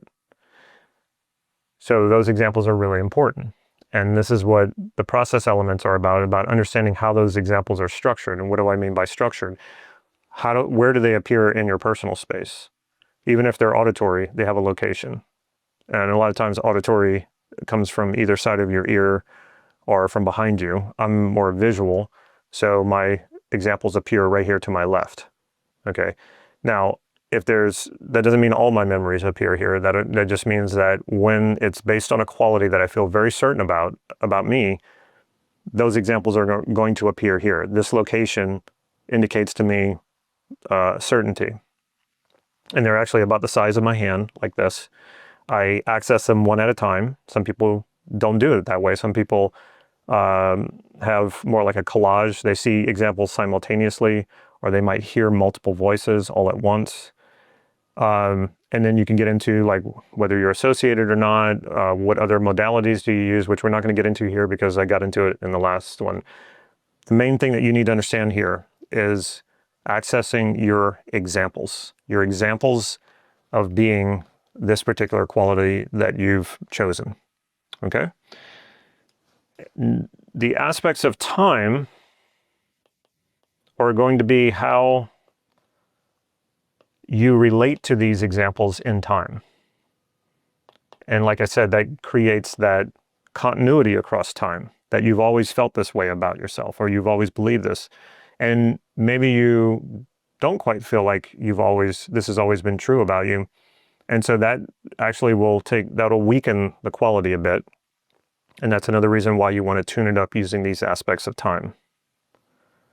Okay, so let's do that. So the first one is going to be pretty easy. It's just past, present, and future. Now, some of these aspects might seem the same. They're not. They might have a nuance difference.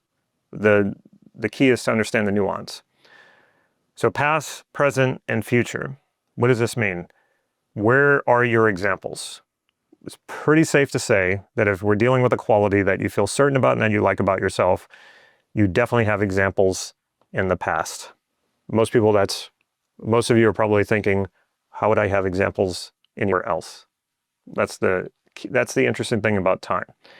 So in general, I'm just going to assume that all of you, when you're accessing your examples of being this quality, it's all in your mind, it's all in your past. What would it be like to have examples in the present?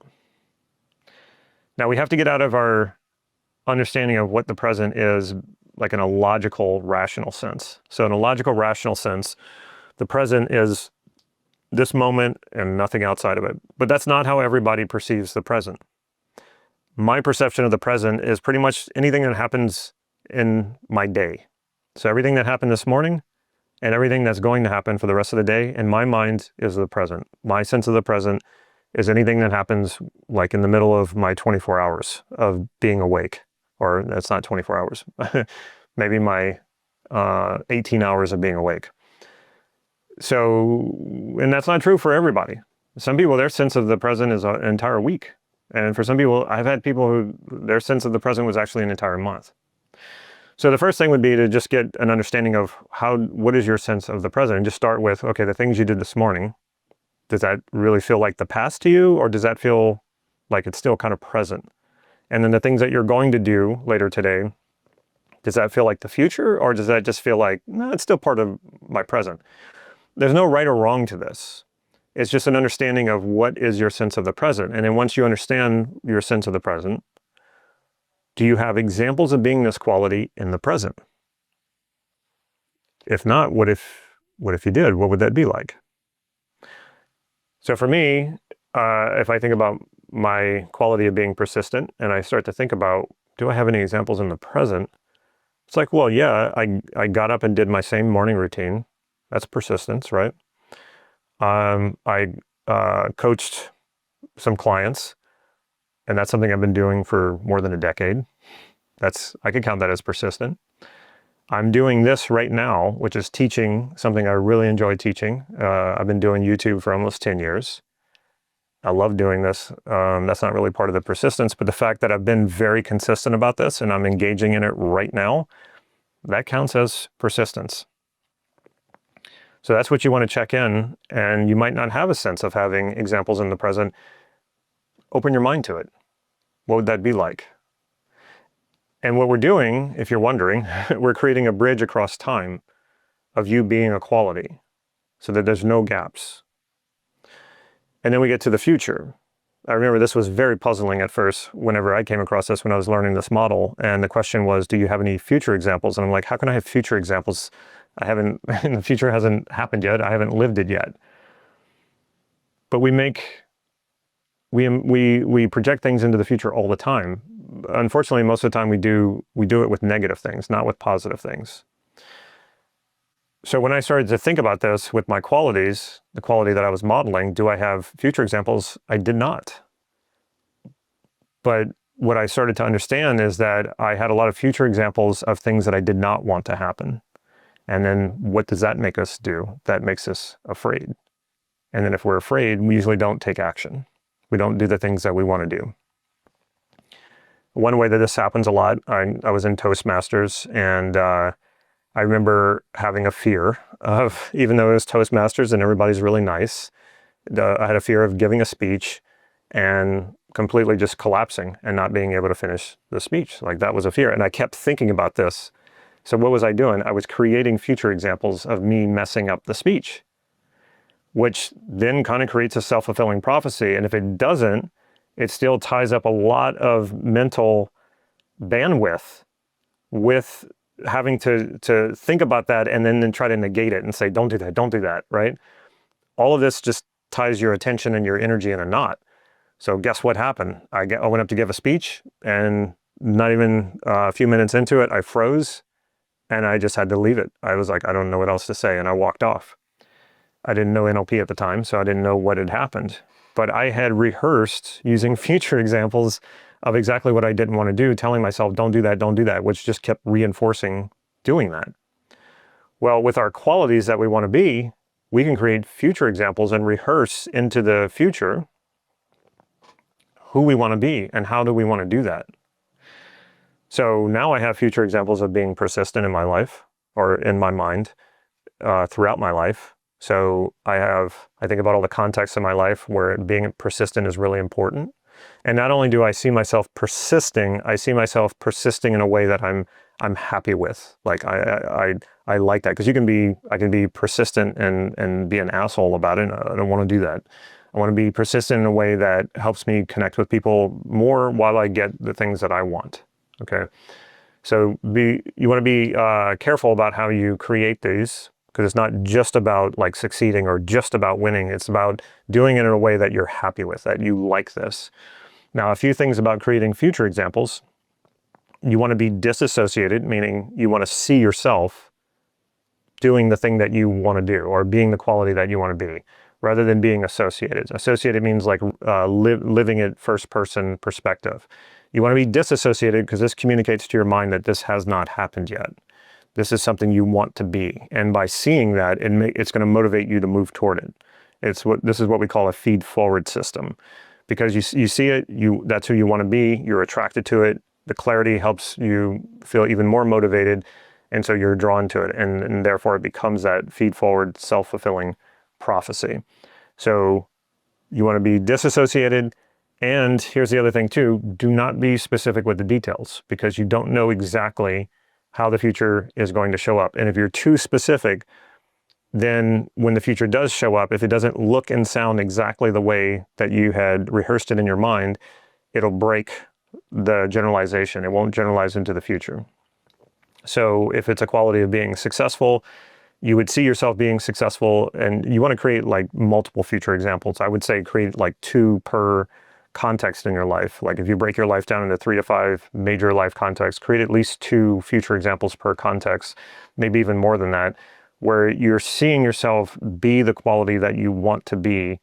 But you don't have to see all the details. You don't have to see the exact behaviors you're doing. You don't have to see the details of the people who are there, their faces. You don't have to actually know who they are. You can just see that there's people there. So keep it vague so that it can easily generalize into the future.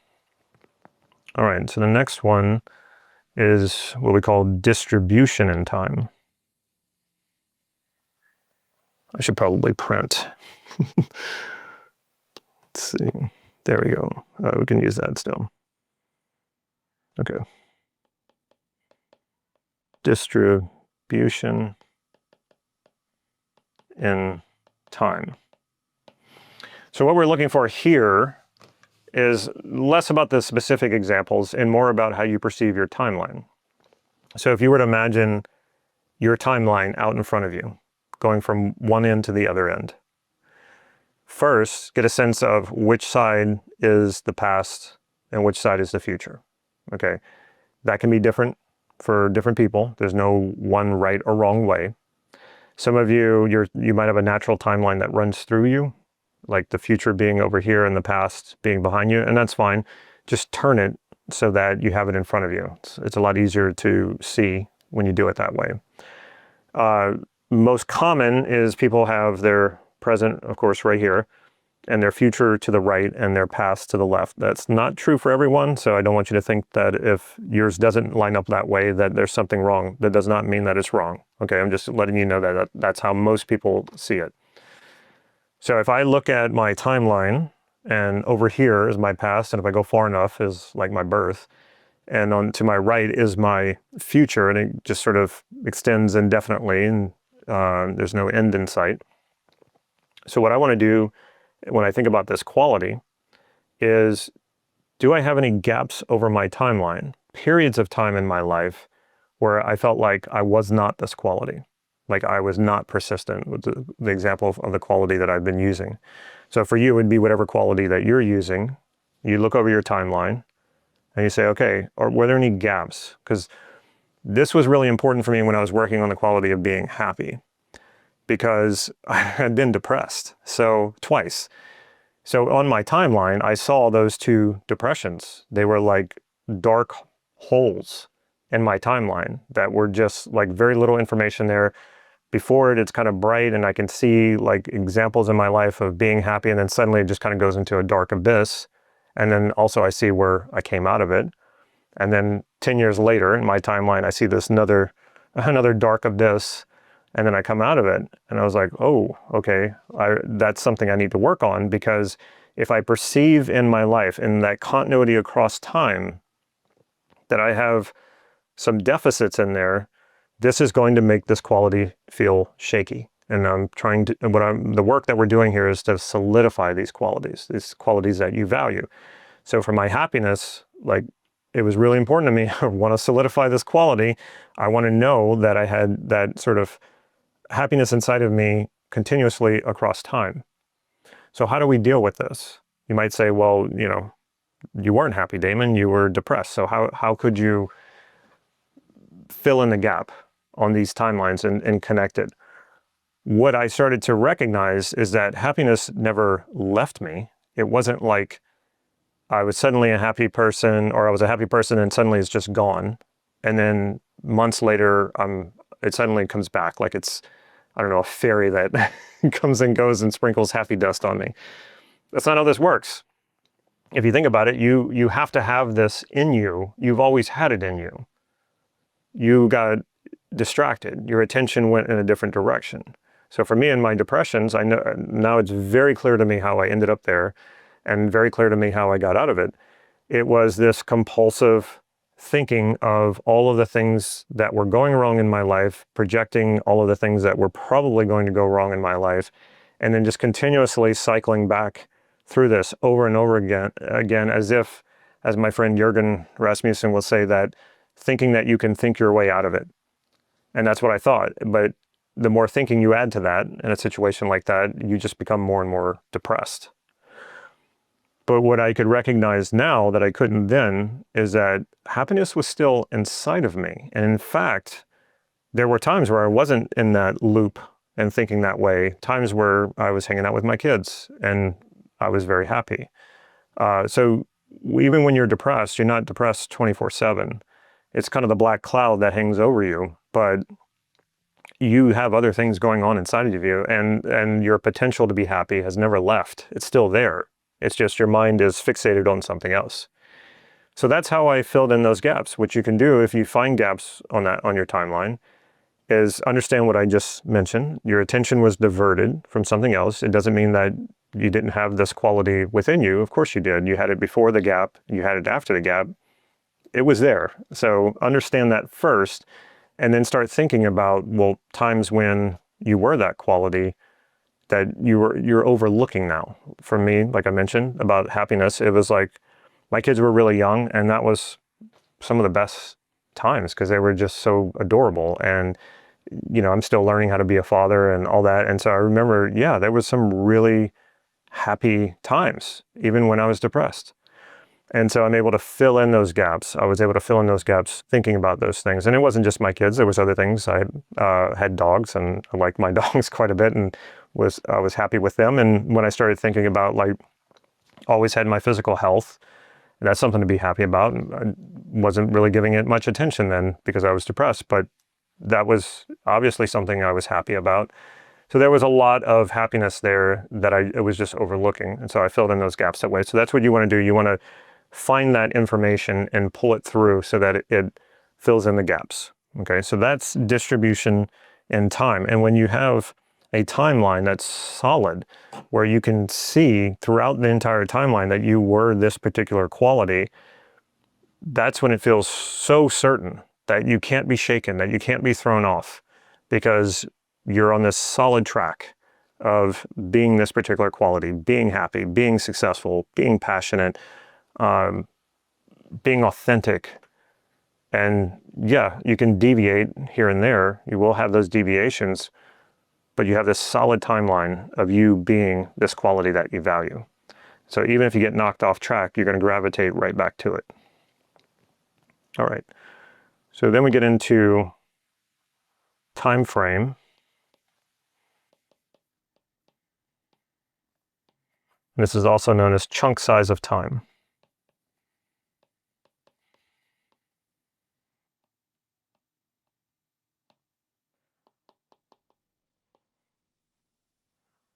Let's see. Okay, so this is really interesting because I went to film school and I love film and editing and all that. So I'm going to use some of those,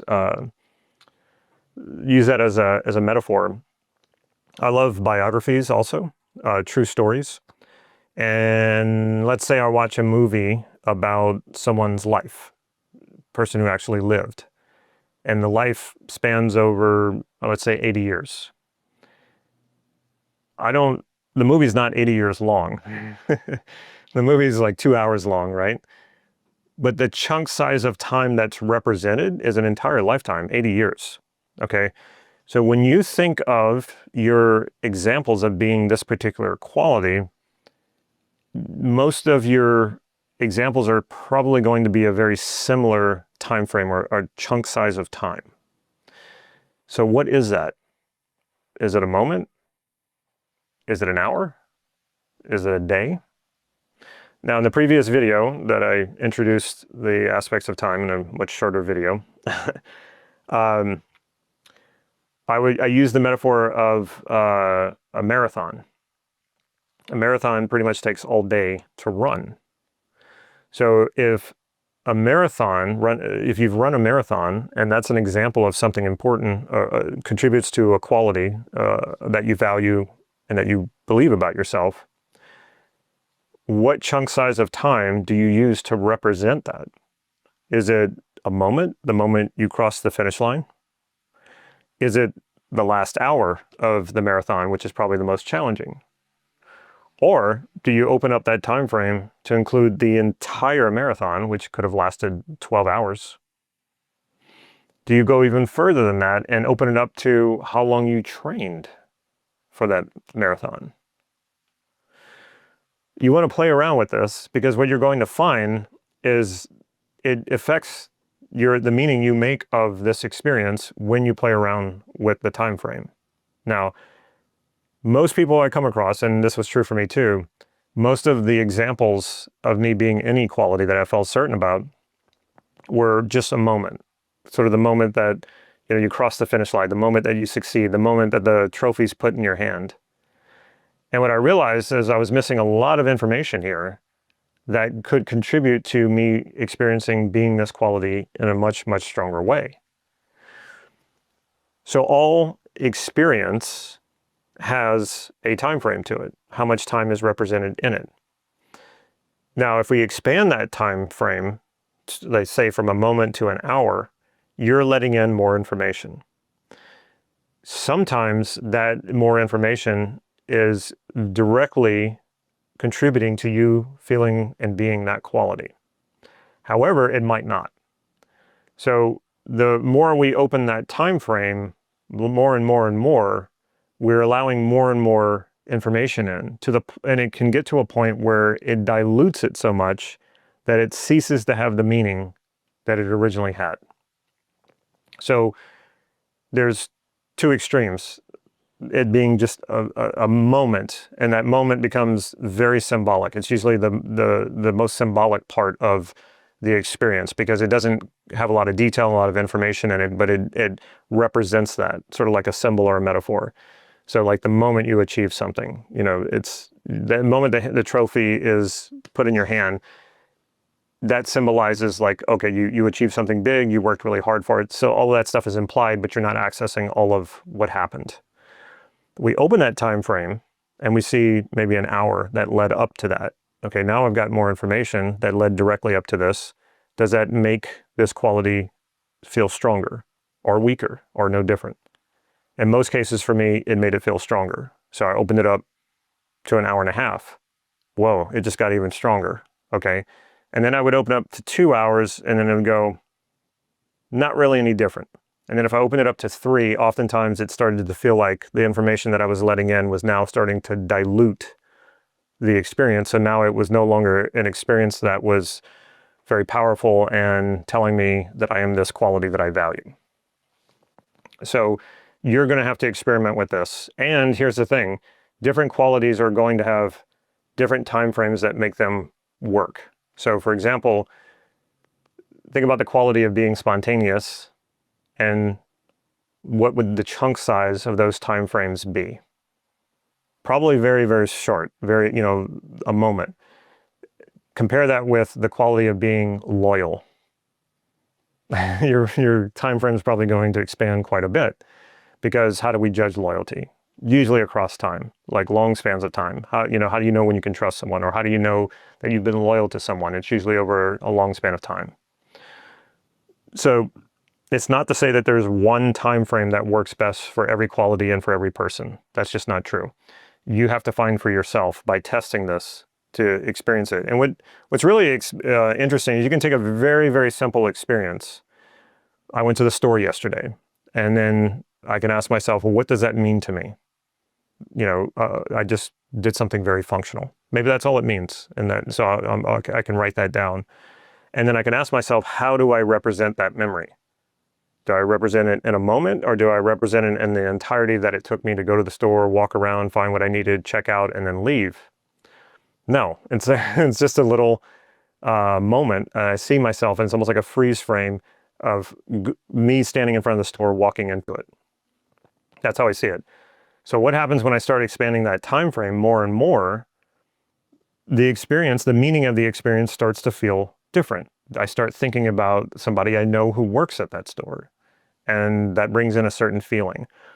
Now I'm recognizing that I'm seeing foods that I've been eating for years, And that gives me a certain feeling. So when you open that time frame, you're allowing in more information, and that more information changes the way that you feel about the experience. So when you're working on qualities of who you are, what you're testing for is what makes you feel that quality even stronger, more resilient, more grounded. That's what you're always looking for, okay? But it's a fun experiment to play with any experience that you have, and just notice how you represent it, what's the chunk size of time, and then play with that chunk size of time. And as you're playing with it, notice how is it making you feel, because it will change the way that you feel about it. And this is what's so amazing about NLP, is that we really work in the level of structure.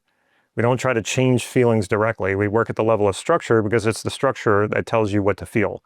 And this is exactly what I'm talking about when it comes to time frame. How much the structure is the chunk size of time, the time frame. When we play with that, allowing more or less information in, that will have an effect on the way that you feel about it, the meaning you make of that experience. And we want to make our experiences, the meanings of them, serve us as best as we can. And time frame is one way that we can do that. All right, last but not least is what we call spreading.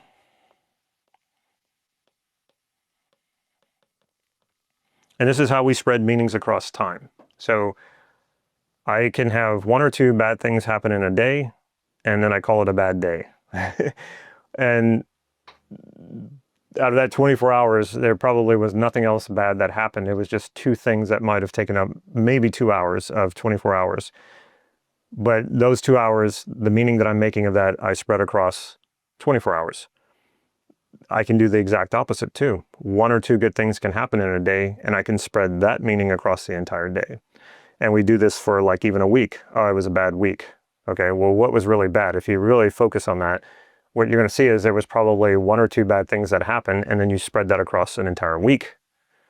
It doesn't have to be that way. My wife, who's an eternal optimist, she will find a way to make everything positive and happy. She spreads all the time. Like, crappy things can happen, and she just chooses to focus on what went well, what went right, what went positive. And also, it's no surprise to me why I married her, because I could recognize how important that is in a person, and it also inspires me to do the same thing. I had a past marriage and that ended in divorce, obviously, and this one is, I remember reading about this from my mentor, Steve Andreas, and he said that you might have a 10-year marriage, and the last year of the marriage is bad, but the previous 9 years was really good. But then people will, might still refer to that as a bad marriage. Not only the person, one of the members of the couple, but other people might refer to it that way, completely spreading the negativity across all the 9 years that were good. Or you can take the good from those 9 years, acknowledge that 1 year was bad, and not allow, that spreading to happen. So we can do the same thing with our qualities over time. We can look over our entire life. And so back to the one about me being successful versus being a failure. I was able to pull in a lot of examples of me being successful. And it gave me this incredible insight that like failure is just a part of success. And in NLP, there's a presupposition that there's no such thing as failure, only feedback. And what that means is failure is not conclusive. Failure is going to happen. It's a natural part of succeeding. So I was able to look over my timeline and see that all of my failures didn't mean that I wasn't successful. In fact, just the opposite. It just means something I tried and trying to be successful that didn't work out. And oftentimes, that just told me to try something different, which then helped me be successful. So these were not separate things. These were all part of one thing. And then thinking about it that way, I was able to spread success throughout my life, throughout my my timeline. Now, there's an even easier way to do this. And for you people who are very visual, you'll like this. And for those of you who are very auditory, you can use music or sound or voices, whatever works for you. So back to seeing your timeline spread across in front of you. We're going to use that. And before we do, think about if this quality that you're working with right now, if it had a color, what color would it be? And if you're more auditory, you can think the same thing about sound, music, or voices. If this quality had a voice, if it had a melody, or just a sound, what would that sound like? So I'm seeing our timeline in front of us, and for me, my past is here and my future is here. Take that color and start at the beginning of your timeline, and if you're using sound, same thing with sound, and spread that color across your timeline, all through your childhood, all through your teenage years, into adulthood, and keep spreading it across your timeline all the way throughout your future. And of course, if you're using a sound or song or anything like that, or a voice, do the same thing. And if you like both, you can do visual and auditory at the same time. What does that feel like? Usually feels pretty amazing. It enhances and really reinforces that sense of having that solidity of being this quality that you value throughout time, knowing how certain this is, so certain that you don't have to doubt it anymore. You are this quality, you will continue to be this quality, and probably in ways that you will surprise yourself and will feel great and amazing and fulfilled. And so we use this when we're learning self-concept, learning how to shift identity. We start with a quality that you already feel certain about and that you like about yourself, because we want to use that as a model. And then that becomes a model of how we transform qualities that we're not certain about, but we do want to be. And aspects of time is one way that we tune that up. We tune that up. We make it so much stronger once we have built a strong database of examples that creates that generalization that I am something that I like being. That's important to me. Then we take it, the next level would be to take it into aspects of time, really tune up the time.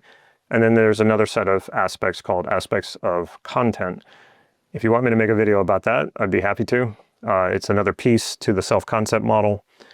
Let me know in the comments if you would like a video like that, and I will do one of those videos. Changing your life starts with changing who you are. Now, lots of gurus on the internet talk about identity shifting, but no one offers a real method. They only offer affirmations, journaling, and fake it till you make it. And none of those actually work for shifting your identity. Today, I'm going to give you another piece of the self-concept model, which was created by my mentor, Steve Andreas. More than a decade ago, this model completely changed my life. It works, and it works really fast. It's a step-by-step method that you can use to shift your identity with predictable results, meaning you know what you want to shift into, and you follow this approach step by step, and it works. It's a kind of a paint by numbers thing. It is that simple. It is something you have to work at and practice and understand. So today, first, what I'll do is I'll give you some context for the model, which I've covered in other live streams, some previous live streams that I've done. And then I'm going to quickly recap that so that what I teach you today will make sense to you, even if this is the very first time you've even heard of this model. Now, if you want to watch those other live streams, you will find those links in the description of this video. Also in the description of this video, you'll find a link to book a call with one of my coaches if you're interested in being trained in the self-concept model. So you'll book that call, you'll talk with a coach, and you'll discuss what you're after, what your goals are, and see if this training is the right fit for you. So let's get into how the self-concept works, the self-concept model. Like I said, I'm going to give you that overview. I'm just going to switch over here. So this is both the model and also how your self-concept works. If you've seen my other live streams, you've seen me go through this before, but it doesn't help. I mean, it doesn't hurt to recap it. So let's see here. What happens is you have something called experiences. By the moment you're born, you're taking in all of this information, right? All this information is hitting your five senses, and you need a way to organize that information, to make meaning of that information. And we call that experience. You mark in at a certain point, you mark out at a certain point, and you say, this thing was an experience that I had, and it was good or it was bad. Now, as we're having experiences, and what experiences are is just basically an imposition on this continuous consciousness that you've been living. You have not really experienced a beginning and an end because you don't remember being born. It wasn't an actual experience. You were too young. Your mind was not there yet to be able to create or organize an experience. So yes, it happened, but you didn't experience it like you have experiences now.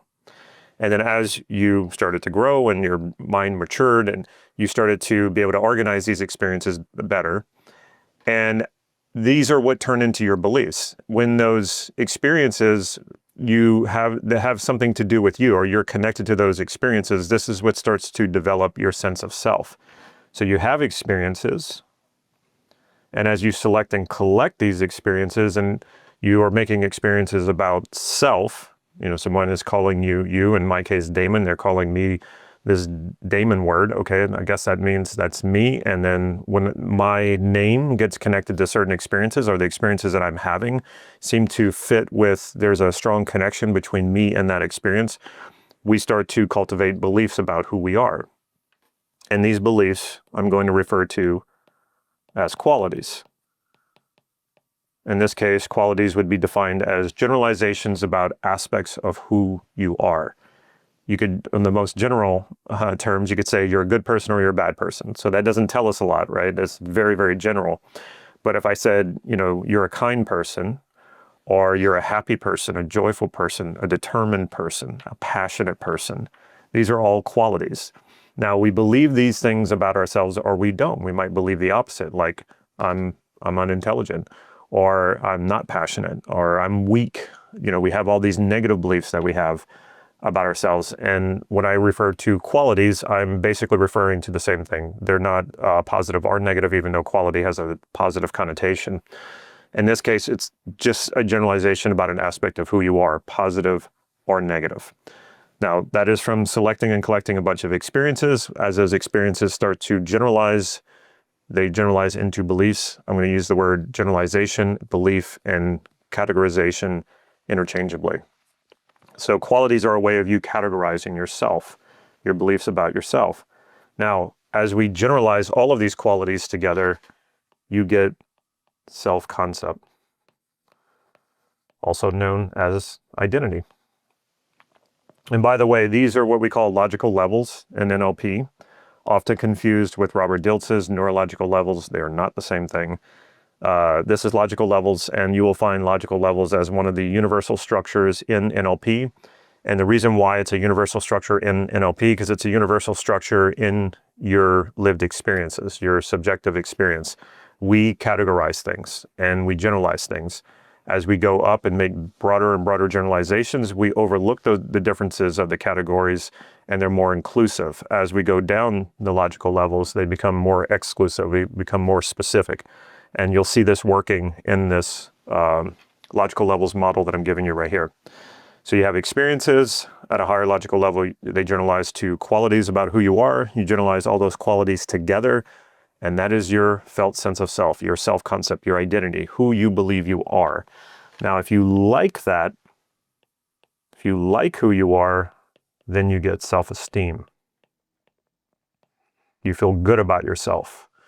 Not only do you feel good about yourself, this is a very healthy, real sense of feeling good about yourself. It's not like affirmations, it's not arrogance. This is you being who you want to be, being who you value.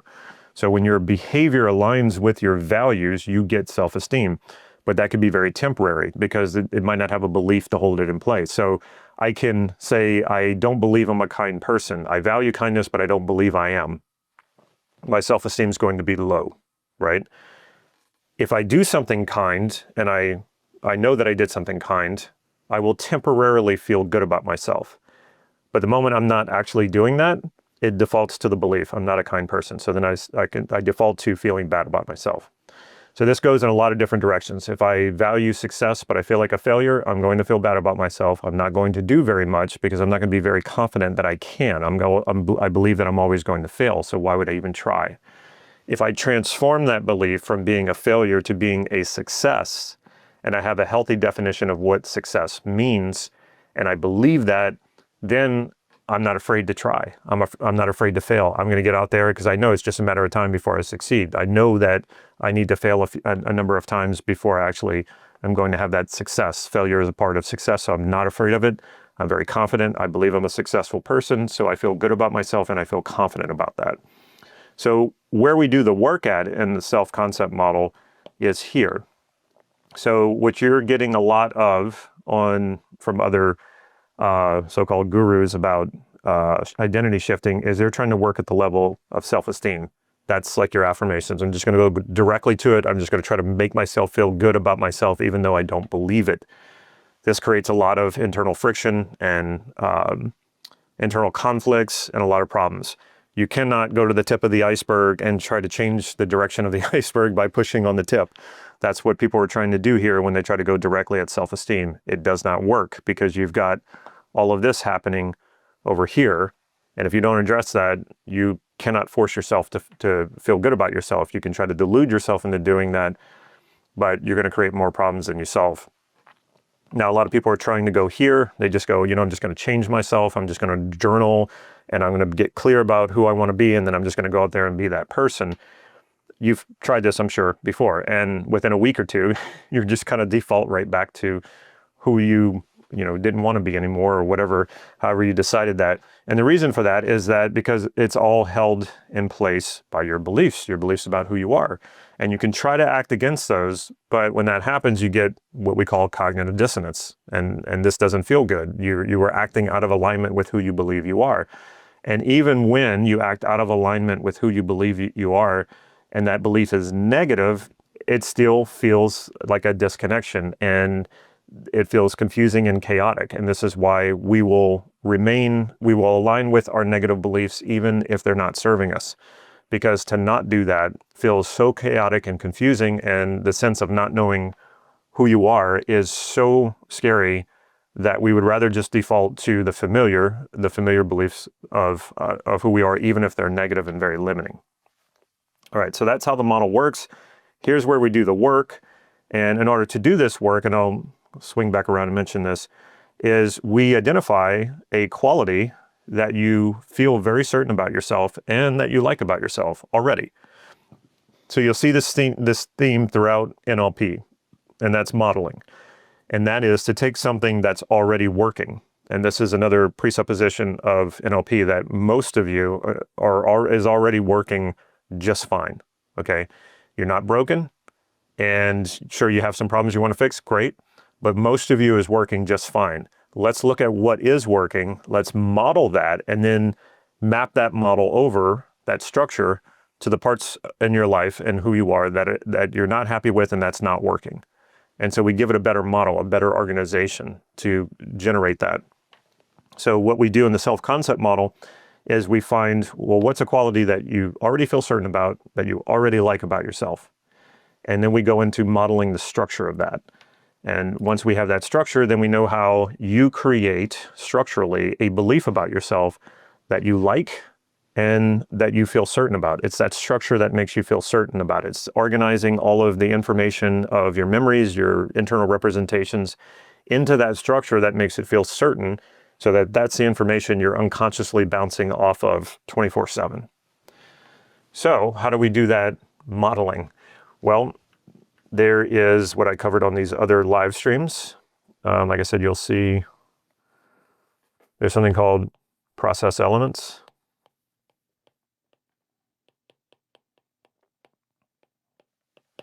And that's where we elicit the structure. Now, how does that show up? I'm going to just briefly go over this. Like I said, watch the other live stream if you want to see an in-depth modeling of this. So I'll take a quality that I like about myself and that I feel very certain about, and that's the quality of being persistent. I've known that about myself my entire life. I don't doubt it. It's the strongest quality that I have.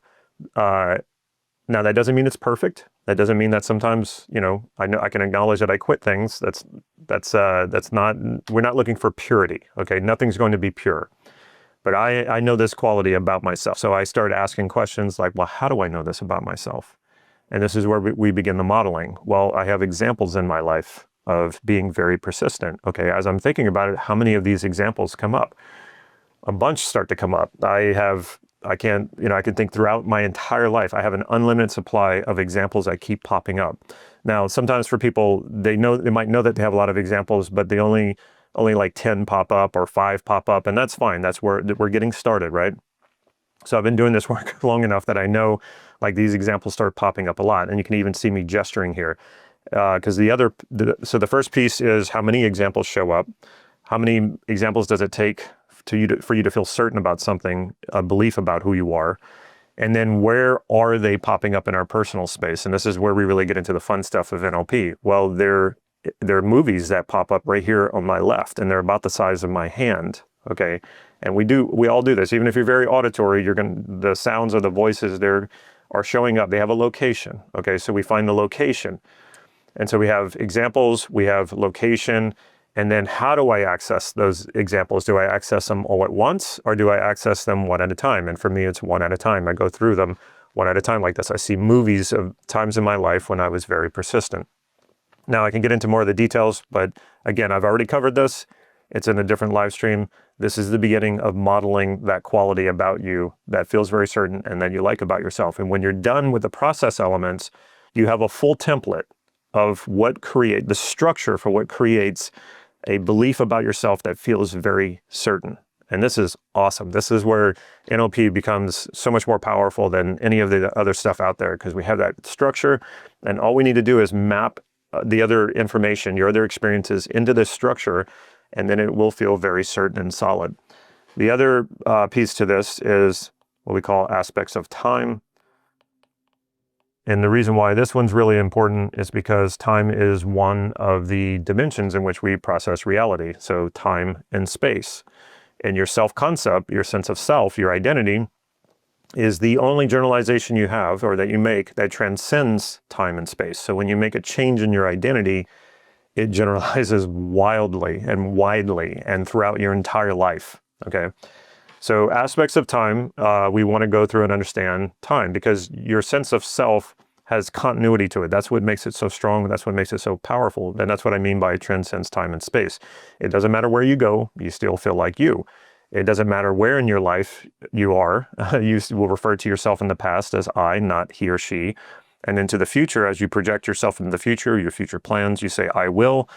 You're still projecting yourself. You're not saying he will or she will. So that identity generalization transcends that time and space. So time is very important. It's really important to understand how you create continuity through time, especially about who you are and the beliefs you have about yourself.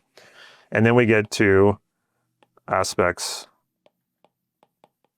of content. And that's what we're going to cover today. Now, aspects of content. So NLP is all about structure and process, not about content. So you might be wondering, well, why am I doing aspects of content? So we are still applying structure to content. So we're still coming at this from a content structure perspective. It's just that the first two, the process elements and the aspects of time, we don't really get in there and play around with the content. When you work through these, you'll see what I mean.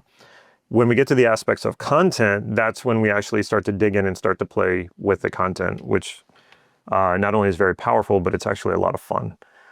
All right, so I already mentioned modeling the quality. And so modeling a certain solid quality of who you are already, and then using that model to map in information from other qualities that you want to be, but do not feel like you are, do not believe you are. That is the essence of the self-concept model.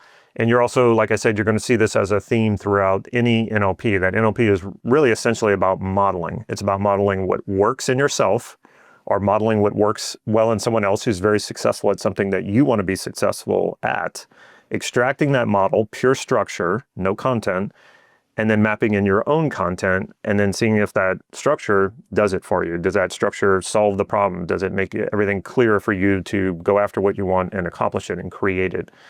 And so this is the basis of NLP, using that in an NLP model, in this case, the self-concept model. All right, and I just want to mention too, if you want to learn this, it's fascinating to learn. It's powerful. It will change your life. I can't say enough good things about it. Again, in the description of this video, you will see a link. You can book a call with a coach to meet with them to see if this is a training that you would like to do. Now, by the time we get to the, let's see, get a fresh page here. By the time we get to the aspects of content, the assumption is you have already found a quality that you feel very certain about and that you like about yourself, and you've already elicited the process elements of it. You've already elicited the aspects of time, and you've done the tune-ups that go with that, because there's a lot of ways in which you can organize your self-concept that you're probably not aware of that we teach, and how to really optimize it. And then you get to the aspects of content. So you've typically been working with the same quality through this whole time to extract that model, and then we get to the aspects of content. Now, once you have this model fully fleshed out, then you go into, well, who do I want to be? What's a quality that I value very highly that I don't believe about myself, or that I feel ambiguous about? And it's kind of back and forth, because if there's a quality that you value, but you believe you are not, or you believe you are sometimes and sometimes you're not, that is your self-esteem is going to take a hit, your confidence is going to take a hit, and your overall general fulfillment and the fulfillment of your potential is going to be limited. So that's why this is so important. Now, once you have the model, how you've mapped it out, and then you know the quality you want to transform, then you start going through these process elements, aspects of time, and aspects of content, mapping in the new information. So we're going to go ahead and play around with this using the aspects of content. So let's get started with that. And the first one, if you're NLP trained, you may have come across this. In fact, you should have if you're NLP trained. It's called perceptual positions. Now, perceptual positions is really important to have the necessary perceptual positions within your quality. Now, most of the time, you're going to want all three, and I'm about to show them to you. Most of the time, you want all three, but there are rare occasions for certain qualities you might not. So what do I mean here? So let's get over to here so I can don't mess with the other thing. So perceptual positions.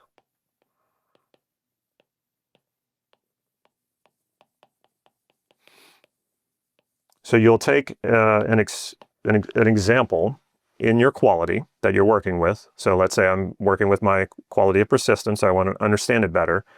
So I have all these examples that pop up here, and I can just randomly grab any example in my life of a time where I was really persistent that, is evidence that supports me in this belief of being a persistent person.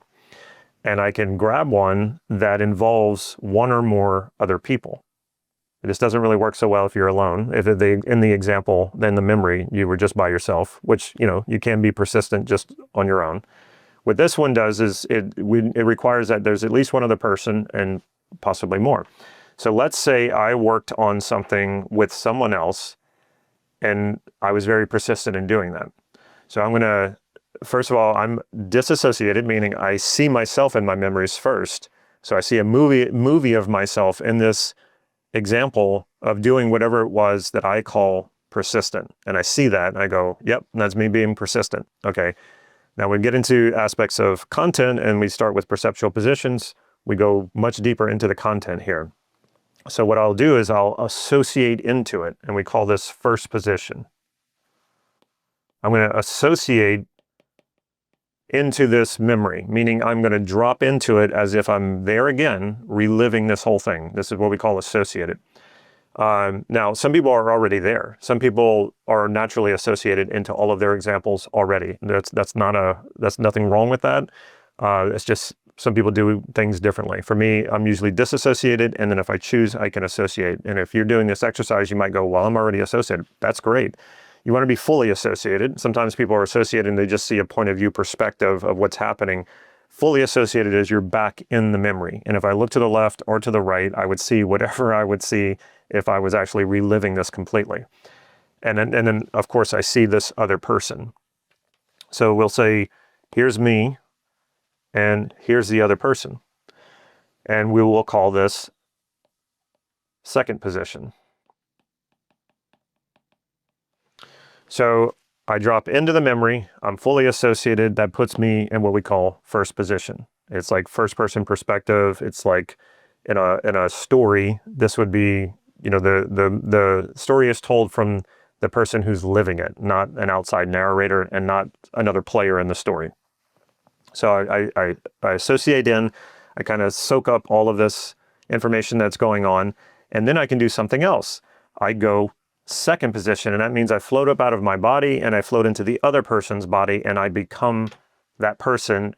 I'm not me in the memory just going over here and looking back at myself. I become that person. I make all the assumptions that I have about this person, what they think, what they feel, their perspective. I become them and let go of myself, can become them and look back at myself. This is what creates empathy and sympathy. We do this naturally. If you say, oh, this sounds weird, we do it all the time. And especially when we're very connected with someone, we naturally go second position with them. Okay, now there are good sides and downsides to all of these positions. I don't have time to go through all of that. I just want to show you the exercise. Now I can sit in this second position and look back at myself from their perspective, and this is going to give me new information about me being this quality, because now I'm seeing it from someone else's perspective. Then once I'm done there, I can move to third position. And this is, if you're NLP trained, this is not a meta position. Okay, meta position implies you're just being yourself, observing yourself. Like if I was over here, being me, observing me, this would be a meta position. And perceptual positions, a third position is a neutral position. I'm not me, I'm not the other person, and I'm also equal distance apart.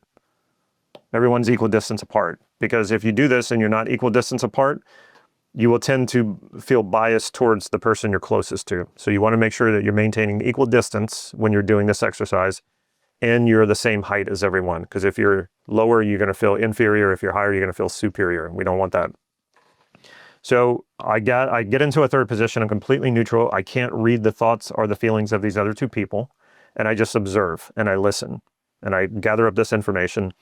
And then I go back to first position. I let the information I gathered from second position and third position integrate into first position. And then I come back to here and then I go, okay, what happened? Now, most of the time, this is going to strengthen your quality. If it doesn't, what you'll understand is that you weren't fully perceiving yourself accurately, which is also healthy, which is also good. It's good information to know so that you can make the corrections. So what's really important here, and this is a very fun exercise and it has so many applications, not just for this model. The main point is you want to make sure that these positions are available in all of your examples and all of your qualities. Because without them, if you're too much in first position, you're very limited. And this also can be where arrogance comes in and self-importance comes in. When we add in the second position, now you have a sense of someone else's perspective. You also have more empathy. When you add the third position in, you're looking at yourself objectively and you're able to assess that better. And then you take all that information back to the first position. It just really enriches that sense of being this quality. So there's a lot more that I could say on this, but I want to make sure that we cover the other aspects. So I'm not going to go too much deeper. Well, I'm not going to go any deeper into that. Now, the next one is of the aspects of content is specific detail. By the way, if you're asking questions, hold your questions and I'll get to them when I'm done. Let's see, specific detail versus metaphors. Could also say symbols, analogies. So what I find in most people's databases, whenever I elicit them and I'm helping them, is that most people, all of their examples are like real life specific detail. And you might be thinking, well, what else would it be? Well, some people use metaphors, and metaphors are very powerful. Metaphors are very powerful because they don't give you a lot of specific detail, but they make you feel something strongly. And what's also great about that is because it doesn't give a lot of specific detail, you can kind of just drop that symbol into anything. An example of this was one time I was at a friend's house and I was sitting on her back patio and she had a Buddha statue in her window. And I'm not a Buddhist. I do like Buddhism and Zen philosophy. So I've read up on it a lot, but I don't consider myself a Buddhist. But sitting there and just looking over at it, I remember feeling so at peace. And it's like, Well, it's just a symbol. It's a statue of a Buddha. It wasn't actually like giving me anything, but something about that association, it acted as a powerful metaphor for me for peace.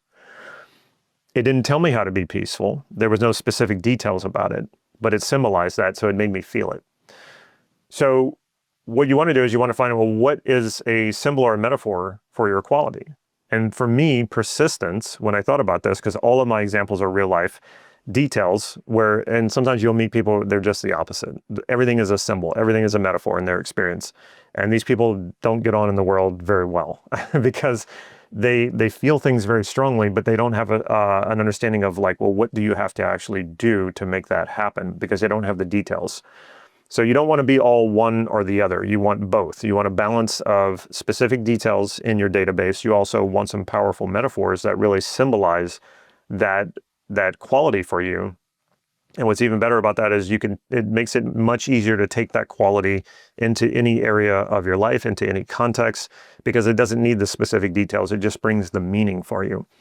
So when I was working with this with my quality of persistence, the first thing I thought of was a jackhammer, and I put that inside my database as a symbol. Well, they got pretty annoying. I don't like noise, and I could see this jackhammer, it's just like, okay, it's persistent, but it's persistently annoying. I don't want to be annoying in my persistence. So I started thinking about this more, and I was like, well, what's something that's strong and powerful, but also can adapt and be flexible? And I thought about wind, and like the wind has sort of this like quiet persistence or peaceful persistence. It blows, it goes, and when it hits an object, it just goes around it. And I was like, yeah, I really like that. And I also thought about water. So I put wind and water as metaphors for me being persistent inside my database of examples. And that really heightened the power of it. It felt very strong by doing that. So when you look into your database, if you see that all of your examples are specific detail, then you can ask yourself, well, what would be a metaphor for this quality? If you're working on the quality of being loving or lovable, the obvious thing is a heart. And it's okay to use the most obvious thing. This is your database. It's not anyone else's. So you can use a heart. If it was loyalty or courage that you were working on, a lion might symbolize that for you. If it was the quality of being at peace, a dove, these are all like the stuff we already think about. You can still use it, but you also might have something unique to how you think about this or how you symbolize it. So the way to really think about this is if you were to summarize all of your examples of you being this quality into one symbol or metaphor, what would that be? And so it's that bringing it all together and putting into one symbol that makes it so powerful. Now, you definitely don't want your entire database of experiences to be all metaphors or symbols. I've met people like that. And what happens is like I said, they feel things very strongly, but they don't actually know how to make them happen. It's your real life detailed examples in your life that tell you how to be your quality. It's kind of like an instruction book. And what's also great is that if you have a bunch of examples of this, well, you have a diversity of ways to be this quality with different people in different contexts. The metaphors and the symbols really bring the meaning and the feeling, okay? But they don't tell you how to do the details. The detailed examples give you the details, but they don't bring across the meaning so powerfully and so strongly. So having a balance of both makes your quality very, very strong. All right, and the next one is called other people. And this is an interesting one. When you start opening up your database, you start discovering it, you see all the memories and examples of you being this quality in that database. Do you have other people?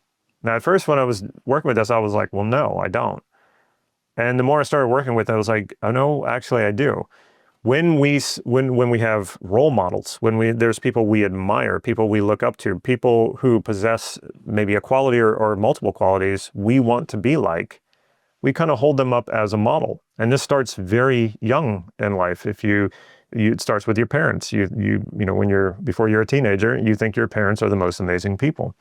You might have an older brother or an older sister, and you model them. You model your parents. You model other people. Maybe if you have a friend who's older than you when you're growing up, and you like them and you admire them, you're probably going to model them as well. So this is how we put other people in our databases, people we're wanting to model.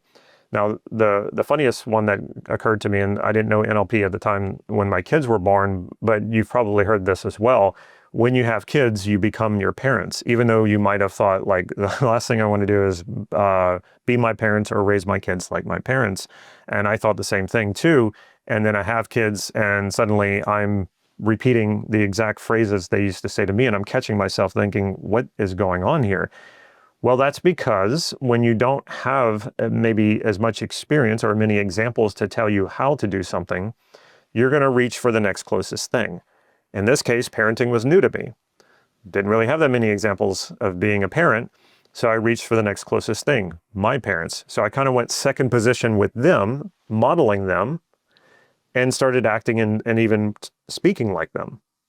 And this happens more than you think. It usually happens very unconsciously, so you might not be consciously aware of it when you're doing it. So you want to make sure you're choosing your models, right? So when you're working with a quality, whether you're modeling one that feels certain or you're transforming one, you want to ask yourself, who is a person who is a real role model for this quality, who really exemplifies this quality? They could be someone you know. They could be someone you've never met. They could be famous. They could be dead. They could be a historical figure or even a fictional character. It doesn't matter. You want to just make sure that the way you represent them in your database, in your mind, is in a way that exemplifies them being that quality and nothing else that you don't want to model. Because when you start modeling people, the tendency is you will pick up things that you don't want to model. So be very specific when you're putting that person in your database of examples that they only exemplify what it is you want to model. And you can put more than one. You can have like 10 people who represent this particular quality in all different ways and brilliant ways so that you want to model that. And so this becomes very powerful. Like I said, it's something you naturally do anyway. So make sure that you're making choices about who you're going to model. So that's how other people work. And we have major life contexts. Oh, let's see.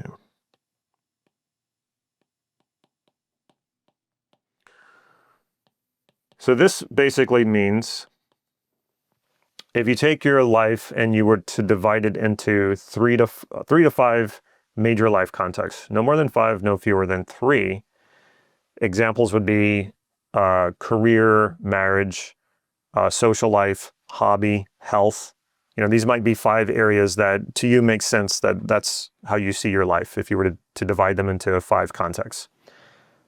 And it's going to be different for every person. So what I just said is not, you don't need to take that, but you can if you want to. So are you having examples of this quality in each of these contexts? When you have your database and you go through it, do you have examples in each of the major contexts in your life? If not, is there a reason for that? Is there a reason you don't want to be something in a particular context? Sometimes that happens, but for your big sort of major qualities like happiness, joy, being a happy person, being a joyful person, being at peace, most of these you're probably going to want in every single context of your life. So, do you have examples of them in every context? Because if you don't, you might start to realize, wait a minute, yeah, in that particular context, I don't feel very happy or I don't feel at peace. So you need to start putting examples of them, examples in those contexts. And then when you do show up to those places, it will become more natural. You will be accessing that as a reference, so you will naturally fall into it and be that quality. Now, there are some exceptions to this. There might be qualities that you don't want to be. So, for example, if I was coaching a UFC fighter, mixed martial arts, and he wanted to be more aggressive, he wanted to be the quality of being more aggressive.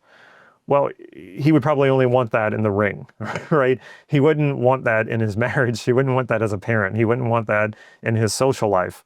So we would restrict that to just when he's in the ring and mapping in examples into his positive template only when he's in the ring and excluding all other major contexts of his life. Now we can do the opposite way. So I'll give you an example. When I was first learning NLP and I was going to all these trainings, at the time I was an insurance agent. I wasn't an NLP teacher. And one of the things I noticed is that when I was at an NLP training, and it could be different NLP trainings, any NLP trainings, that was the context, NLP trainings. It could be in a different location. It could have been a different teacher, completely different students. And I was really good. For some reason, I could just learn, absorb the information. And when we practiced, I was really good at all the processes that we did. When I get back to my insurance office, I couldn't seem to make that work. I couldn't seem to bring NLP into my office. And then that's when I realized I didn't have any reference experience of it. So I future paced it. This is another thing we do in NLP. So I imagined what it would be like to have my NLP skills and to use my NLP skills with my insurance clients while I was sitting in my office. And so I rehearsed that many times. I created many examples of that. And guess what happened? When I started going into my insurance office, it came natural. I could now bring my NLP skills and my knowledge in using the processes and techniques in with my clients. And as that happened, then I started creating actual reference experience, real lived reference experiences, examples. And so that built up, and then it just became very natural when I was in that environment to be that quality. So that's what you want to make sure. Are you bringing the quality into all of the contexts in your life where it's important? If not, then you can create them through using future pacing. And what you might also realize is that you already do have examples, you just weren't pulling them in. So you can bring them in. So that's major life context. And then last but not least is what we call content distortions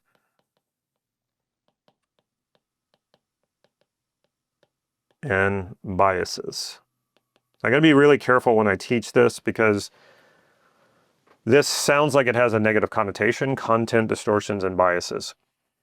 And even when I'm teaching in my students in my coaching program, I've seen them do demonstrations. I evaluate the demonstrations, or I was, now I have other people doing it.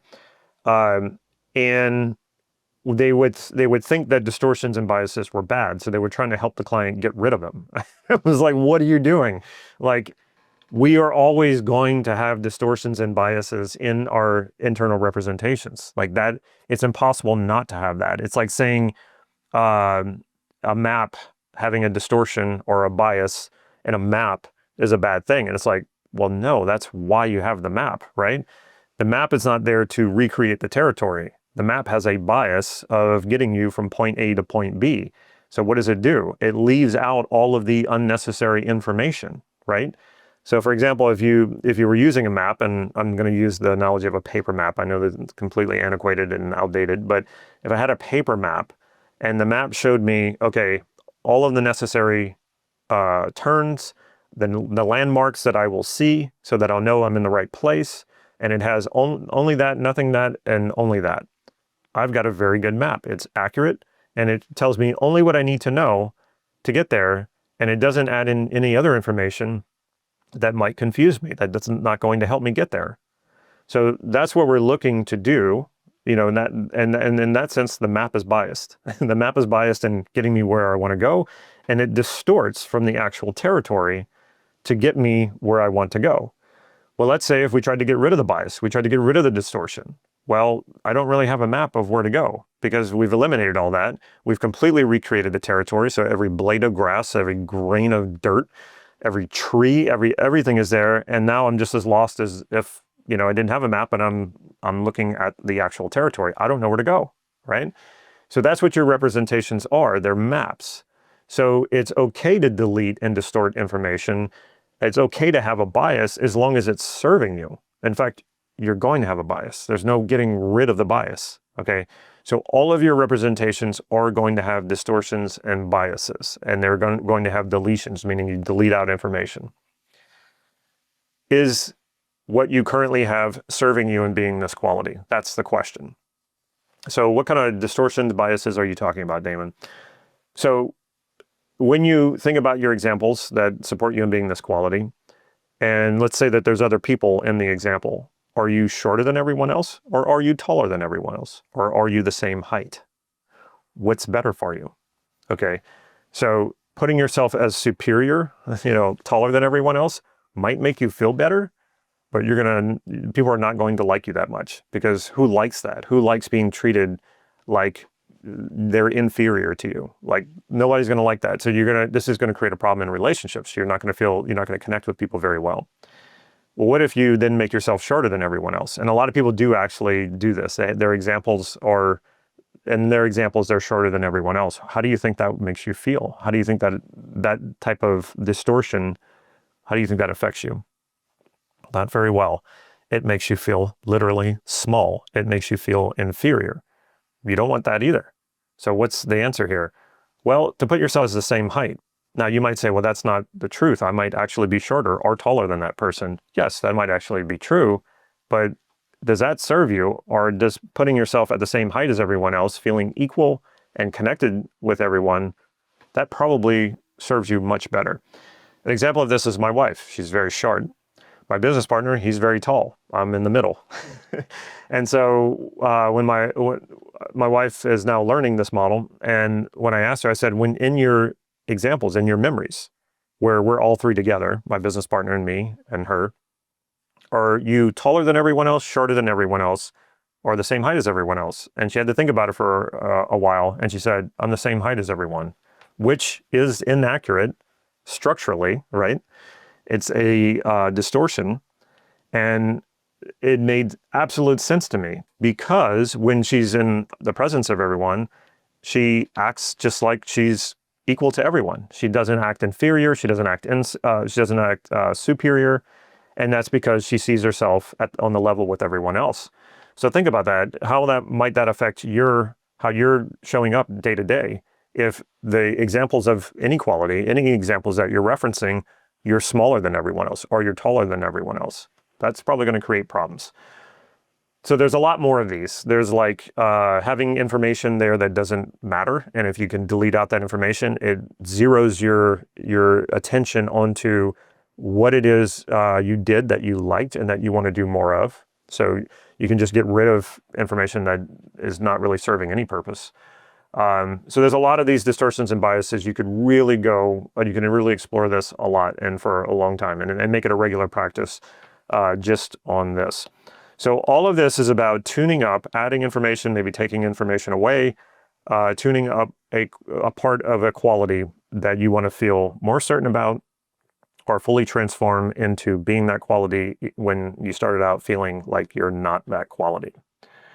Okay, I just want to make a reminder, like there's a lot to this model. It's not really hard. There's some complexity to it, there's some simplicity to it, and it's just a matter of practicing. It's like anything else in NLP. I hate it whenever I hear people say, oh yeah, I tried NLP and it doesn't work. And it's like, okay, there's no way that you really, really practiced it and tried it, okay? And maybe you didn't have the interest. That's a different issue. But it works just like anything else. You can't go try karate for the first time and just, oh, it doesn't work. Well, you had one lesson. Like, you expect to beat a master, or it's like it doesn't work that way. So if you want to become good at this, if you want to learn this and be so good at it that you can transform qualities at will with predictable results, then check out in the description, like I said, there's a link and you can talk to a coach. It's free. The consultation's free, and they just help you sort it out. Like, is this what you want to learn? Is this what you want to do? And like I said, it is extraordinary. Once you start transforming all of those qualities that you value, that you don't believe you are, your life will do 180 degrees. Like, what feels like the world just happening to you is really based on your beliefs. And when you change those beliefs about yourself, it will feel like the world around you has changed. You will start seeing opportunities. They were always there, you just couldn't see them. So you'll start seeing those opportunities, and you won't be afraid to seize those opportunities. You won't be afraid to take that action to really fulfill your potential. What holds so many people back is not actually making mistakes. It's really the fear of making mistakes. And there's only one way to make sure that you never make a mistake. And that's to do nothing at all. But to do nothing at all would be the biggest mistake you could possibly make. So this is what I find so often is really stopping people. And not the fact that we will make mistakes, because we know that. It's just this overwhelming fear of making mistakes. And I think a lot of this comes down to early in life, when we make a mistake when we're children, we get punished for it. We're told, that's wrong. And what we're not told is what we could do instead. We're not given a new strategy. It just kind of gets frozen in there. Oh, I made this mistake. This means I'm a bad person. I'll try to do better next time. But oftentimes parents haven't really coached their kids, at least not when I was growing up, to something, a way out, a route out of that. Okay, yes, I goofed up. Instead of, going on and on about how bad that is, what if, okay, you goofed up, and then what's a better way to do this next time? I think now parents are kind of catching on to this, or we learn more about parenting. But often the grown adults of today did not have that. They were just told, this is wrong, this was a mistake, this is bad. Sometimes even further, parents will say, you're a bad person if you do this. And so this thing gets trapped inside of us, this pain about if I'm wrong, if I'm a bad person, if I do something wrong or I upset people. And this really becomes a barrier to becoming who we want to be and to creating the life that we want to live. Because one thing you will see in very successful people, in whatever way that you define that, they're not afraid to make mistakes. And they know that they will make mistakes. And it's fine. It's okay. Because instead of being haunted by your mistakes, your failures in life, what if that was okay? They weren't painful. Maybe frustrating at times, disappointing at times. That's all, there. But if you didn't have this extra layer of like, oh, this makes me bad, this makes me wrong, then there's nothing I can do, it's done, and we just kind of sit in regret. That's what I mean by that haunting. That haunting stays with you. And even when you're not consciously aware of it, it's still in your unconscious, dragging you down, making you think of all the possible things that could go wrong.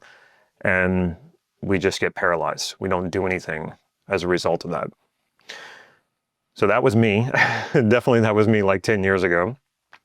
And of course, when I started learning NLP, which was a little more than 10 years ago, you started learning all these tools to not only help make sure that you don't make as many mistakes going forward, but also dealing with the mistakes in the past that are dragging you down. Some, like I said, are probably you're not even consciously aware of. So how do we deal with them if we're not consciously aware of them? That usually starts with deciding what it is you want to do, setting a goal or whatever it is, taking that first step on anything you want to do, and then you feel that resistance come up. And that resistance is probably rooted in one or more mistakes that you've made in the past. And that resistance is a warning coming up and saying, whoa, we don't want to do something that's going to cause us more problems, more pain, make us feel bad about ourselves. And so this pause, this hesitation starts to get dragged out. And then you say things to yourself like, oh, I'm just waiting for the right time, or I'm waiting to figure things out. And if you've seen my other videos, you've heard me talk a lot about this. Waiting as a reality, like waiting for a plane or a train, and then there's waiting as a mindset. And so oftentimes that waiting as a mindset comes about through this fear of making a mistake. And we're dragging around all this baggage from past mistakes, and that's not only slowing us down, but causing us to project fear and future pace possibility, everything that could possibly go wrong. And when you future pace something like that, you're actually making it so that you're more likely to make those mistakes again. For example, if I want to give a public talk and I've never done it before, or I haven't done it very much and I'm afraid of doing it, and then I think about doing it and I think about all the possible ways I could screw it up, then I start to feel anxiety. And then I start to think about this a lot and over, and I ruminate on this. And so what I'm actually doing is I'm rehearsing making mistakes. So when I get into that situation and I'm giving that public talk, I've rehearsed in my mind so much, and I've given my reference now is a movie in my head of all the possible mistakes that I can make, which makes it more likely that I will slip right into that and do that. Or I have to combat this in my mind. I have to constantly negate it while I'm trying to give a presentation. And therefore my attention is divided and I can't deliver that very well because I'm constantly fighting with myself, trying to tell myself, don't make that mistake, don't make this mistake. And just really bouncing around inside my head rather than being able to give my full attention and effort to the presentation that I'm giving. So what I'm going to give you here is a process that I use all the time with my clients. I use it all the time with myself. It's amazing how well it works. It's pretty simple. There's 7 steps to it. They're not hard or difficult at all. You can use this for any mistake you've made in the past. You can use this for any possible mistakes you fear making in the future. This also works very well if you have ruminating thoughts, whether they're thoughts about something that actually happened in your life or ruminating thoughts about something you're afraid might happen. And it just kind of spins over and over like a broken record. This will help with that as well. Not only will it help with that, it will eliminate that completely. So if you think about it, if you didn't have fear of making mistakes, now I don't mean like being psychotic here. I mean, of course you don't want to make mistakes. Of course you're going to do everything you possibly can not to make mistakes, but you're not afraid to. You know that mistakes are inevitable. What would you do differently in your life? What is your fear of making mistakes holding you back from doing? Because that's the only thing that really stops us. If we don't have a fear of making mistakes, what else would stop you? Pretty much nothing. Now, again, there's a healthy fear of, just you want to do things right, so you want to plan it, you want to set yourself up for success, but you don't have to do that rooted in fear. Maybe a little tiny bit in the back of your mind. Allowing a little bit of fear for me actually gets my adrenaline going. It makes me more alert. It makes things a little more exciting. And that's just how I function. You can find your way and find what works best for you. But I find a little bit of fear actually is useful and helpful. So it's not about trying to eliminate fear in its entirety. What this is really about is eliminating the crippling fear that is holding you back from getting started on creating the life that you want to live and being the person who you want to be. All right, so let's just go ahead and get right into this.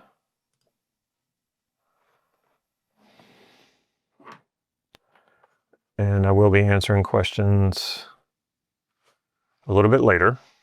So maybe hold your questions until until I'm done. So think of a past mistake.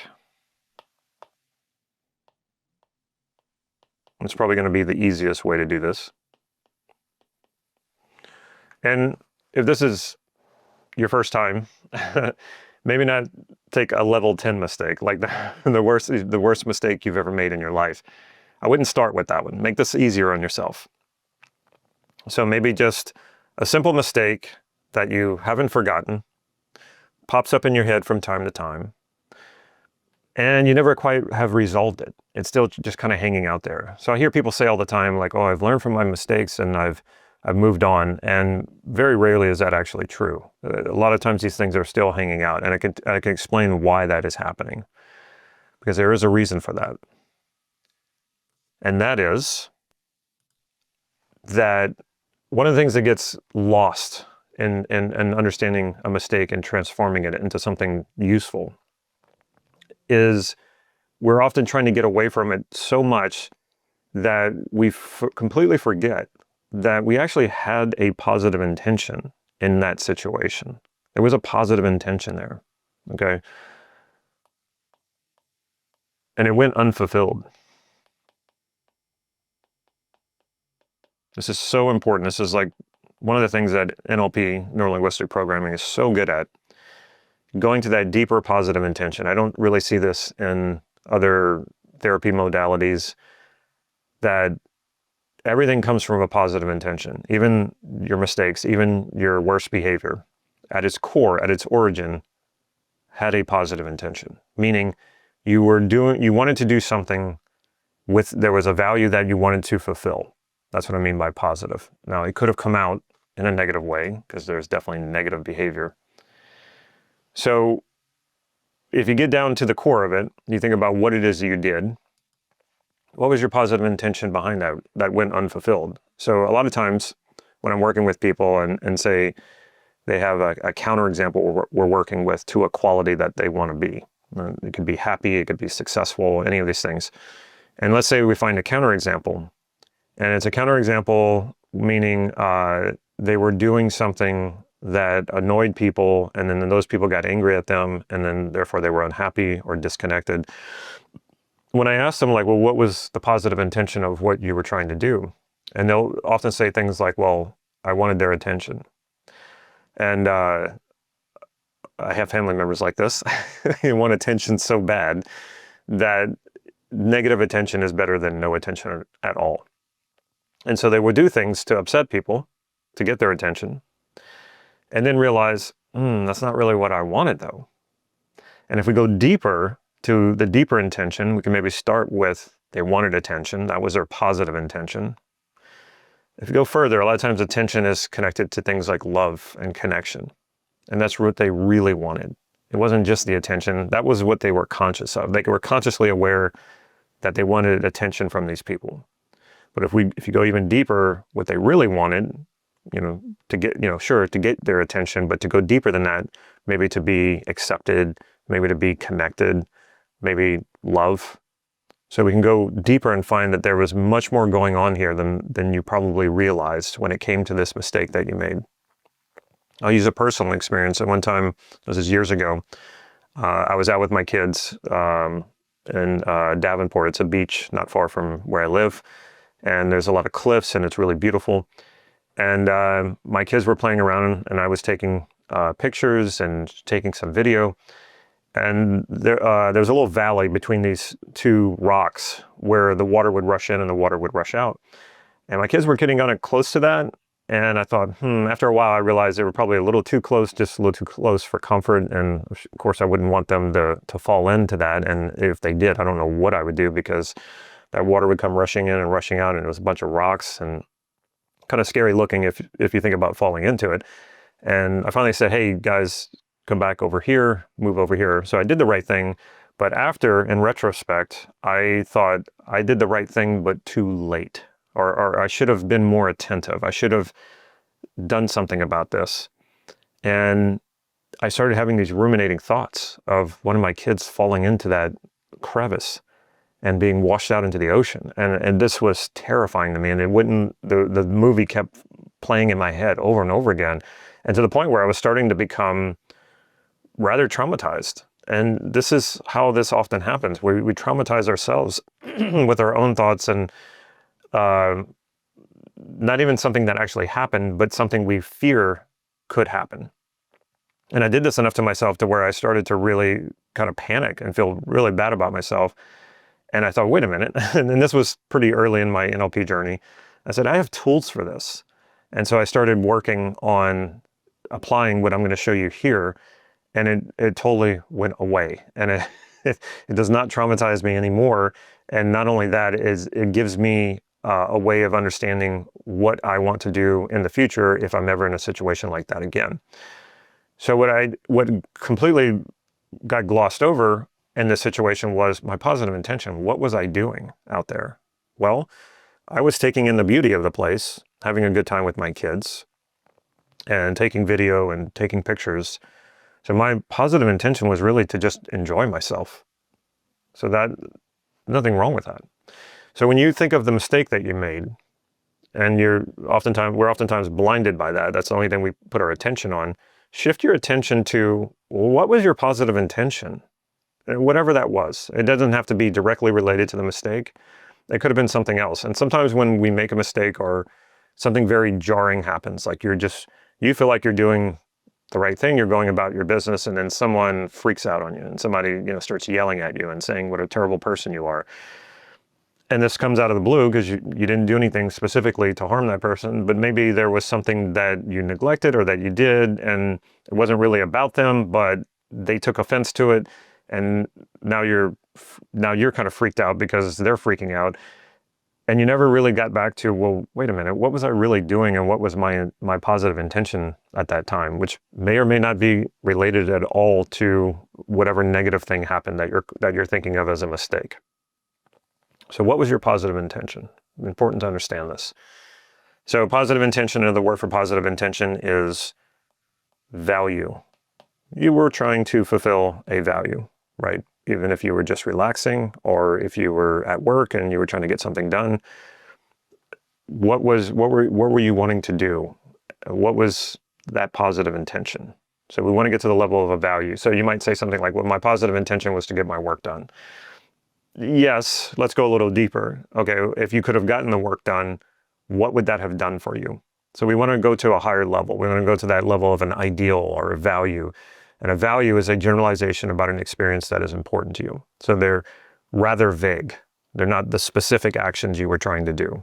They're what you were trying to fulfill: happiness, joy, peace, relaxation, comfort, fun, success. These are all values.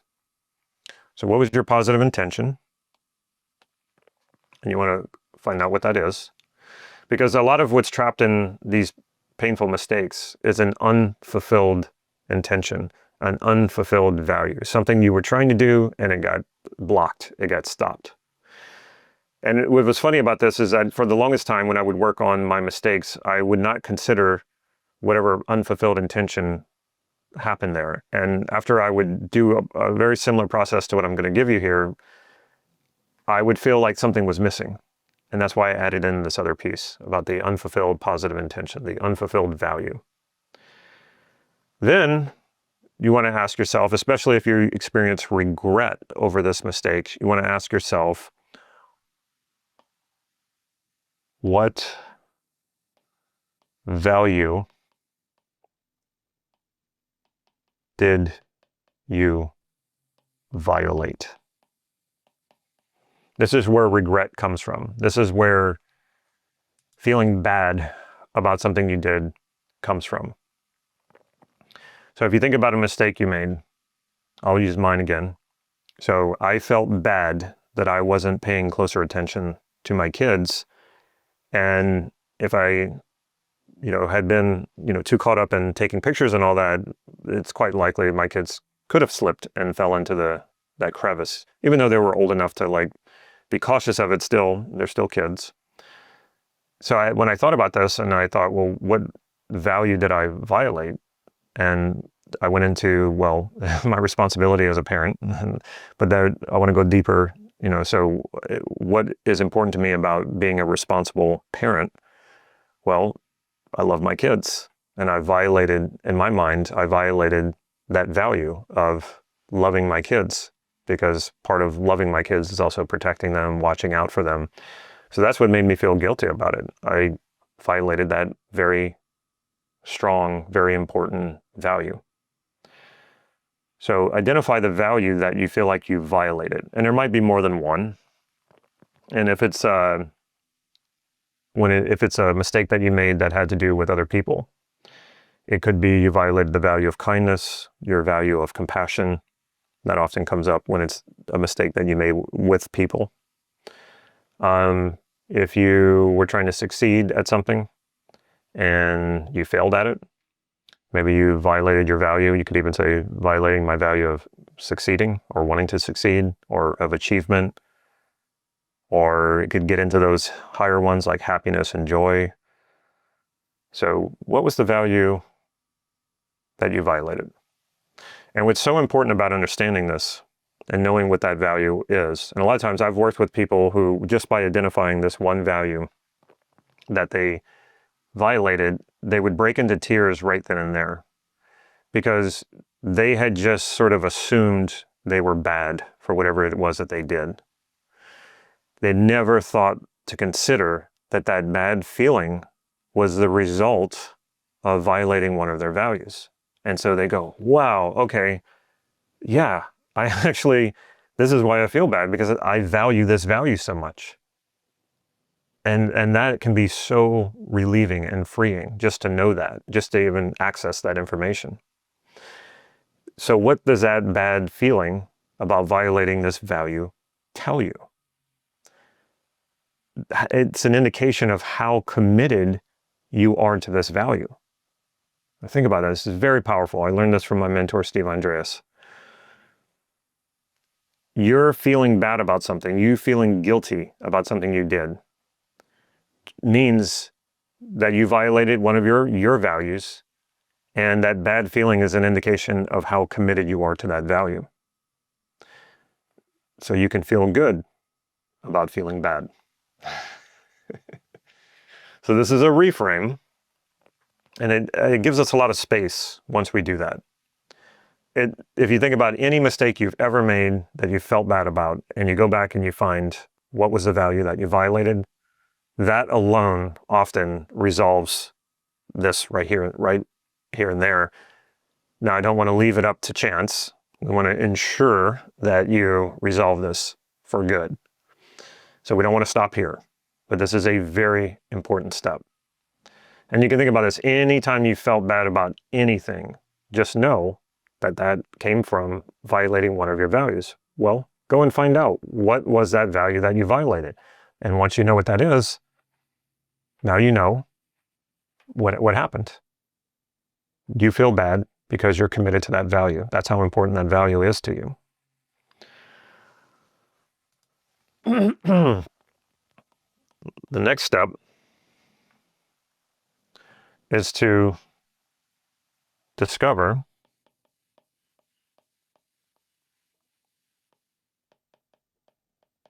missing resources. And I'll put a parentheses around resources because it might just be one. So what do I mean by resource? Old school NLP, which still holds up very well. Old school NLP was you have a present state and you have a desired state. Present state is the state that I'm in now, which is a state of lack, that I'm not experiencing what I want to experience. Desired state is me being fulfilled, not lacking anymore, having what it is that I wanted that I didn't have before. So we base this on a goal. So I want to achieve a goal, present state. The achievement of the goal is the desired state. And the reason why we call these states is because the objects in and of themselves, or the achievements in and of themselves, do not have inherent value. They only have the value that we project onto them.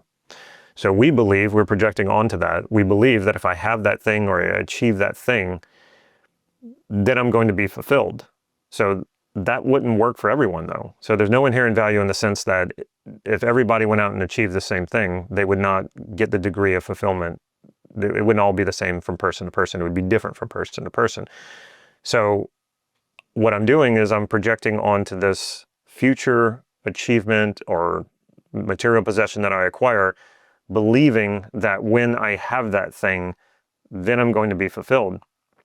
But it's really about the desired state, not about the object or the achievement. And in old school NLP, it was the only thing that's different between a present state and a desired state, meaning a state of lack versus a state of fulfillment, is accessing the right resources from within you. So resources, interestingly enough, share a lot of the same names as values do. So joy, peace, happiness, kindness, compassion, humor, comfort, all of these things can be considered internal resources. When we make a mistake, we can comfortably assume that your positive intention went unfulfilled.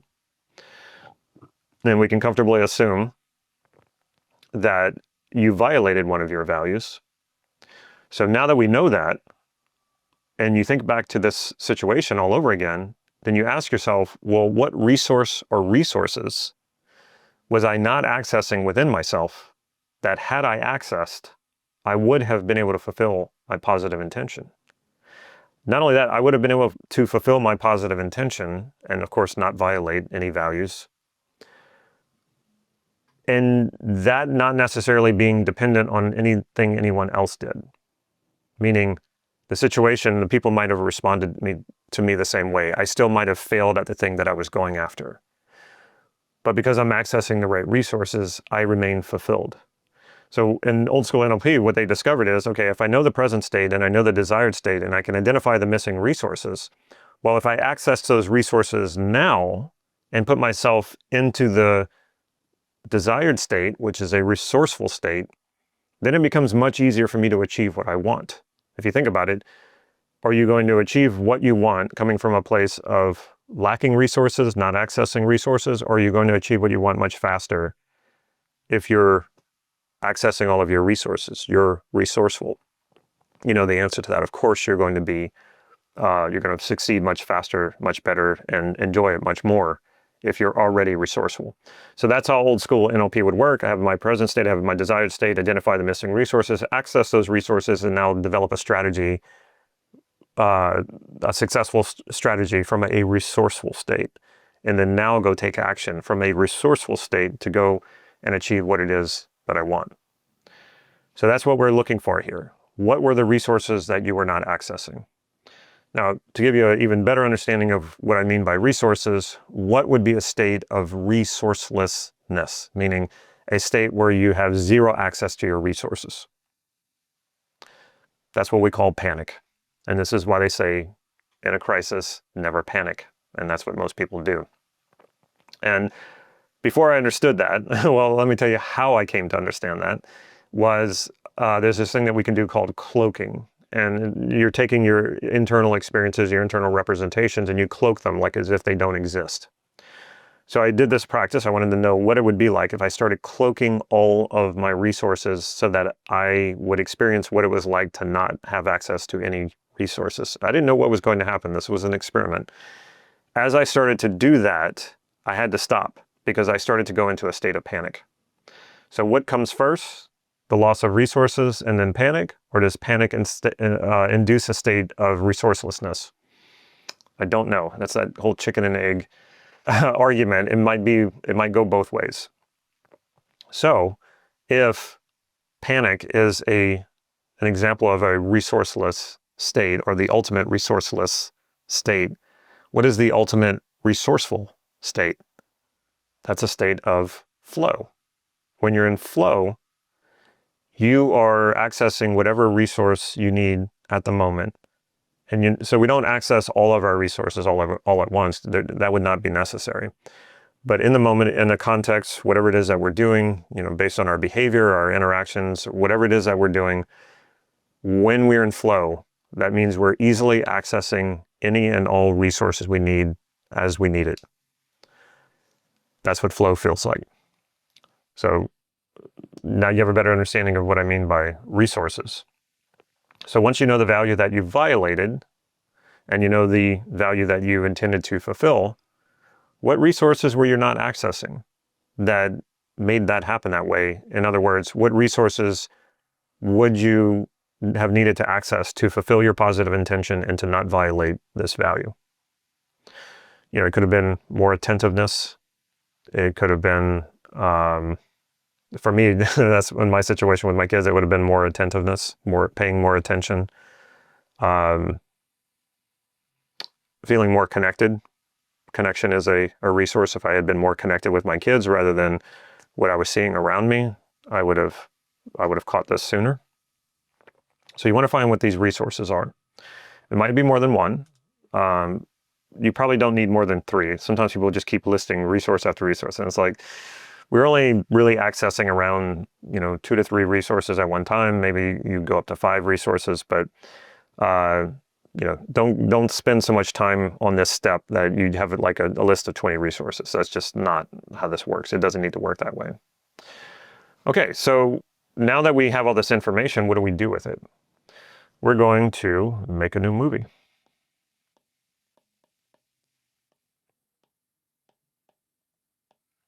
Now, some people say, well, I'm not that visual. You don't need to be. You can make adjustments to do this auditorily, or you can add auditory to the visuals if you're very auditory and you need to process through the auditory channel. But more than likely, if you made a mistake and you feel bad about that mistake, you see something. You see an image, you see a movie, it might be a still image, something, a visual reference of what happened. The good thing about the visual modality, and even if you're very auditory, very kinesthetic, any of those things, we all visualize, we all use the visual modality. Some people use it more than others, or some people use it more to process than others. If you don't have a preference for the visual modality, I would recommend that you still cultivate that ability more. Why? Because when it comes to the visual modality, you can access more information simultaneously than you can with any other modality. For example, if I go to a museum and I see a painting, when you look at a painting, through sight, you can access every single color on that painting, and it might be 20 colors, but you can access that simultaneously. Now imagine auditorily, if you were listening to 20 people speak at one time, you're not going to understand anybody unless you focus in on one person, right? So you can't take in all of that simultaneous information auditorily and understand it and make sense of it, or for it to be useful to you. And the same thing with kinesthetic touch, kinesthetic perceptual. Like if you were having, I don't know, 5 sensations on your body, you would kind of get distracted and you'd have to really focus in on one to know which one, what's actually happening. So again, the visual modality creates simultaneous information, brings it all together. That's what makes it so powerful. So you're going to make a new movie. So you're starting with the old movie, what actually happened. And you're going to make a new movie where you're conscious of your positive intention, right? Your deeper positive intention, not, oh, I just want attention. No, I want love and connection. Like those are the deeper intentions. You're aware of the value that you violated, so you're going to stay away from violating that value. And now you're going to plug in those missing resources. So recreate the movie of what happened, guided by your positive intention of what you wanted to fulfill at that time, while plugging in those missing resources. And just allow your mind to show you that movie. This is not something, like some people get, when I explain this, they kind of get tense and are like, oh, they're trying to create the movie. No. You don't need to try to create the movie. You know what happened. Start there. You know what your positive intention was. And you know the resources you need to plug in. So just do that and see what movie that creates for you. Your mind will create that movie. What does it look like when you see yourself fulfilling your positive intention while accessing all of the resources necessary to do that? What do you see?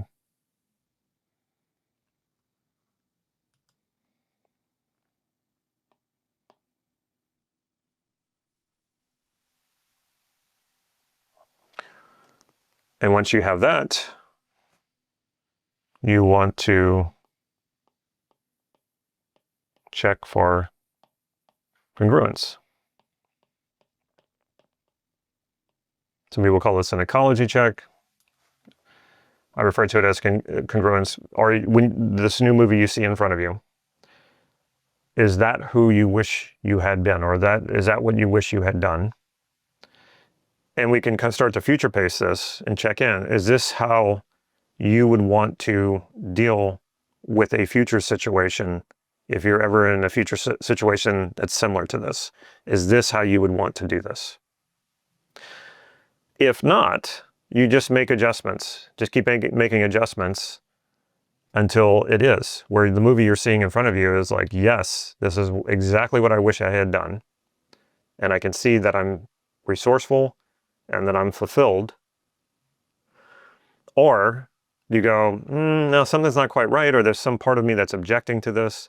Then okay, listen to the objection, listen to the resistance, and you can even just ask it, well, what needs to be different about this movie for this to work for me, for this to be a vision of how I want to do this going forward so that I don't make this mistake again. So you might have to make some of those adjustments. You don't want to leave any resistance or objections hanging out there, because if you do, it'll break this. If there's unaddressed objections coming up from within, likely this process will not take. It will not hold. And this is a common thing that we hear.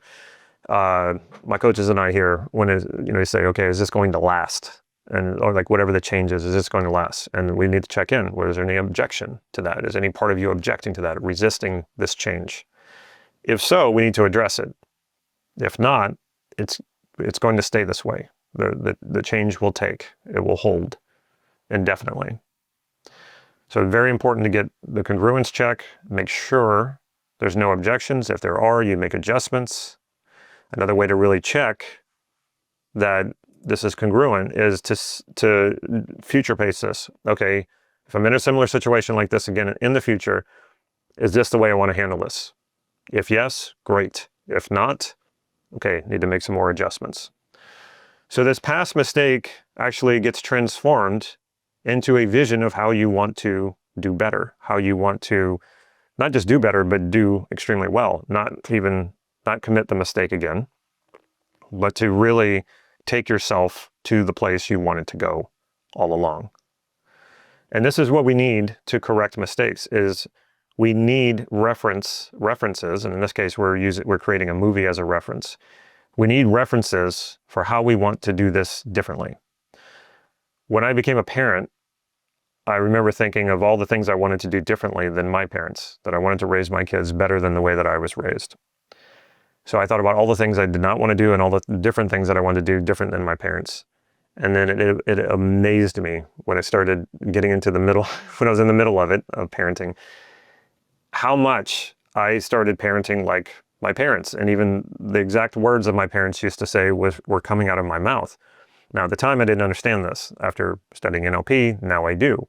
Because before I was a parent, I had no reference experience of my own as a parent. All I had was my parents.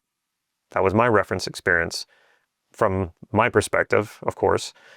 But when you're in that situation, in a new situation, your mind is going to reach for the closest possible reference you have in order to figure out how to navigate that situation. So in my case, I gravitated to how my parents did things. That was my closest reference, even though it wasn't me. And then I realized I had to then intervene and change things and do it differently. I had to make a very conscious attempt to change this, because we just naturally resort to reference experience. And this is why people commit the same mistakes over and over again, because now they have a reference for it. It feels comfortable. They don't know anything different. They haven't thought this through like you're doing right now. So they just keep falling on the old reference and committing the same old mistakes. If you intervene like we're doing here, and you're finding out what was really meaningful to you here, what meaning did you violate that was important to you, what resources did you need, and then create a movie based on all of that, now you have a reference experience that is more powerful than what actually happened. Because now this is based in your values, which is where your motivation lies. So now we have this really nice, wonderful movie. You're completely congruent with it. You can even tune it up. You can make it bigger, brighter, whatever makes the movie feel more compelling, that makes you feel more motivated to be that person. Now, really important that you stay disassociated. There's associated and disassociated. So associated is when you relive a memory, point of view perspective. That's not what we want to do here. First of all, when we're dealing with a mistake, and I probably should have mentioned this at the very beginning, when we're dealing with a mistake, it's much easier to deal with that if we disassociate. If you're associated and you're reliving the mistake all over again, it can be rather traumatizing. We don't want to do that. So you disassociate, meaning you see yourself doing what it was that you considered a mistake. So once you can see yourself doing that, and you have a bit of it's a little one step removed, it's much easier to deal with. It's much easier to go through these steps and do each one of them when you're disassociated. Once you recreate the new movie, now a lot of people would say, well, don't I want to associate into that? No, you don't. If you want to just check it out, meaning you want to step into it to get a feel for what it's like, and maybe you can gather more information that way, that's fine. But when you're done, you always want to step out, and you always want to be disassociated for something that you want to do, meaning that you want to be motivated to move toward. And so when you have this movie in your mind, and then it's a movie of you doing what you want to do, fulfilling your positive intentions, handling something resourcefully, that movie becomes motivation for you to be that person. But if you associate, that motivation diminishes because it feels like you're already there and you already have it, which is not the truth. You don't already have it. You haven't already done it. So stay disassociated so that this motivates you to continue to move in the direction of being this person who follows his or her intention, fulfills that intention, and does so resourcefully. Very important. So you tune up that movie, and it's compelling, it's motivating, and then you take the old movie. I can go back and forth from writing in cursive. I should probably not do that. Okay. So we tune up the movie, and attach the old movie. Before you do that, though, so we don't want to we're not trying to deceive you into believing something happened that did not happen. That's not what we're trying to do. We're not trying to rewrite history and deceive you, or you're not trying to delude yourself. That's not good. You might still need the information from the old movie, especially if it involves someone else, and they might say, hey, remember that time? And you go, nope, that didn't happen. That's not what we're after. So we want to take the old movie of what actually happened, and we want to shrink it down, make it dark, make it gray or faded, whatever makes it de-emphasized.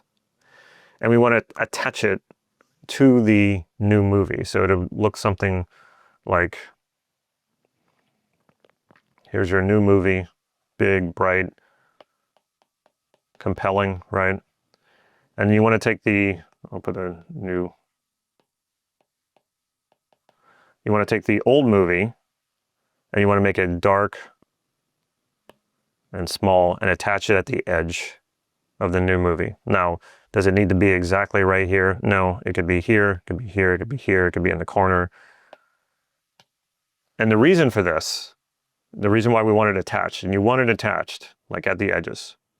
If that doesn't work for you, you can always, like here's the old movie, you can put an arrow to it. You could tie a rope to it, whatever works for you. And the reason for this is if your mind ever falls on this old painful memory ever again, it's immediately compelled toward this new movie. So if you think about it, if they're attached and your mind falls on this old movie, well, attached to it is this new, big, bright, compelling movie. So your mind's going to immediately shift to that because our mind, our eyes, our attention, our senses are compelled by things that are big, that are bright, that are compelling, right? So your mind's going to go to that. And so when I did this for that experience that I had with my kids, every time that memory would pop back into my head, it would immediately shift to seeing myself doing what I wanted to do, fulfilling my positive intention and doing so resourcefully. And so that new movie became a new reference for going forward. So this is what I mean by earlier when I was saying, like, when we're kids, we do something wrong and a teacher or a parent comes to us and says, that was wrong, that was bad. We take this on ourselves, oh, that's wrong, that's bad. And we're often not given a way out. We're not given, well, what would have been better to do, right? So this is how we're doing that. And we're not just doing it by, oh, what would have been nicer to have happened. We're not doing that. We're connecting this to what was your original positive intention. We're also bringing awareness to the value that you violated. And then we're adding in the necessary resources to fulfill that intention and avoid violating your values. So this juices this up so much more than just being like, yeah, I shouldn't have done that. I should have done this other thing. That doesn't take hold usually. That doesn't stick. And this is what I mean by most people will say, I've learned from my mistakes and I've moved on, and they really haven't. And often their mistakes continue to plague them, continue to haunt them, continue to hold them back from doing things that they want to do. All right, so if you like this stuff, which I do, I love this stuff,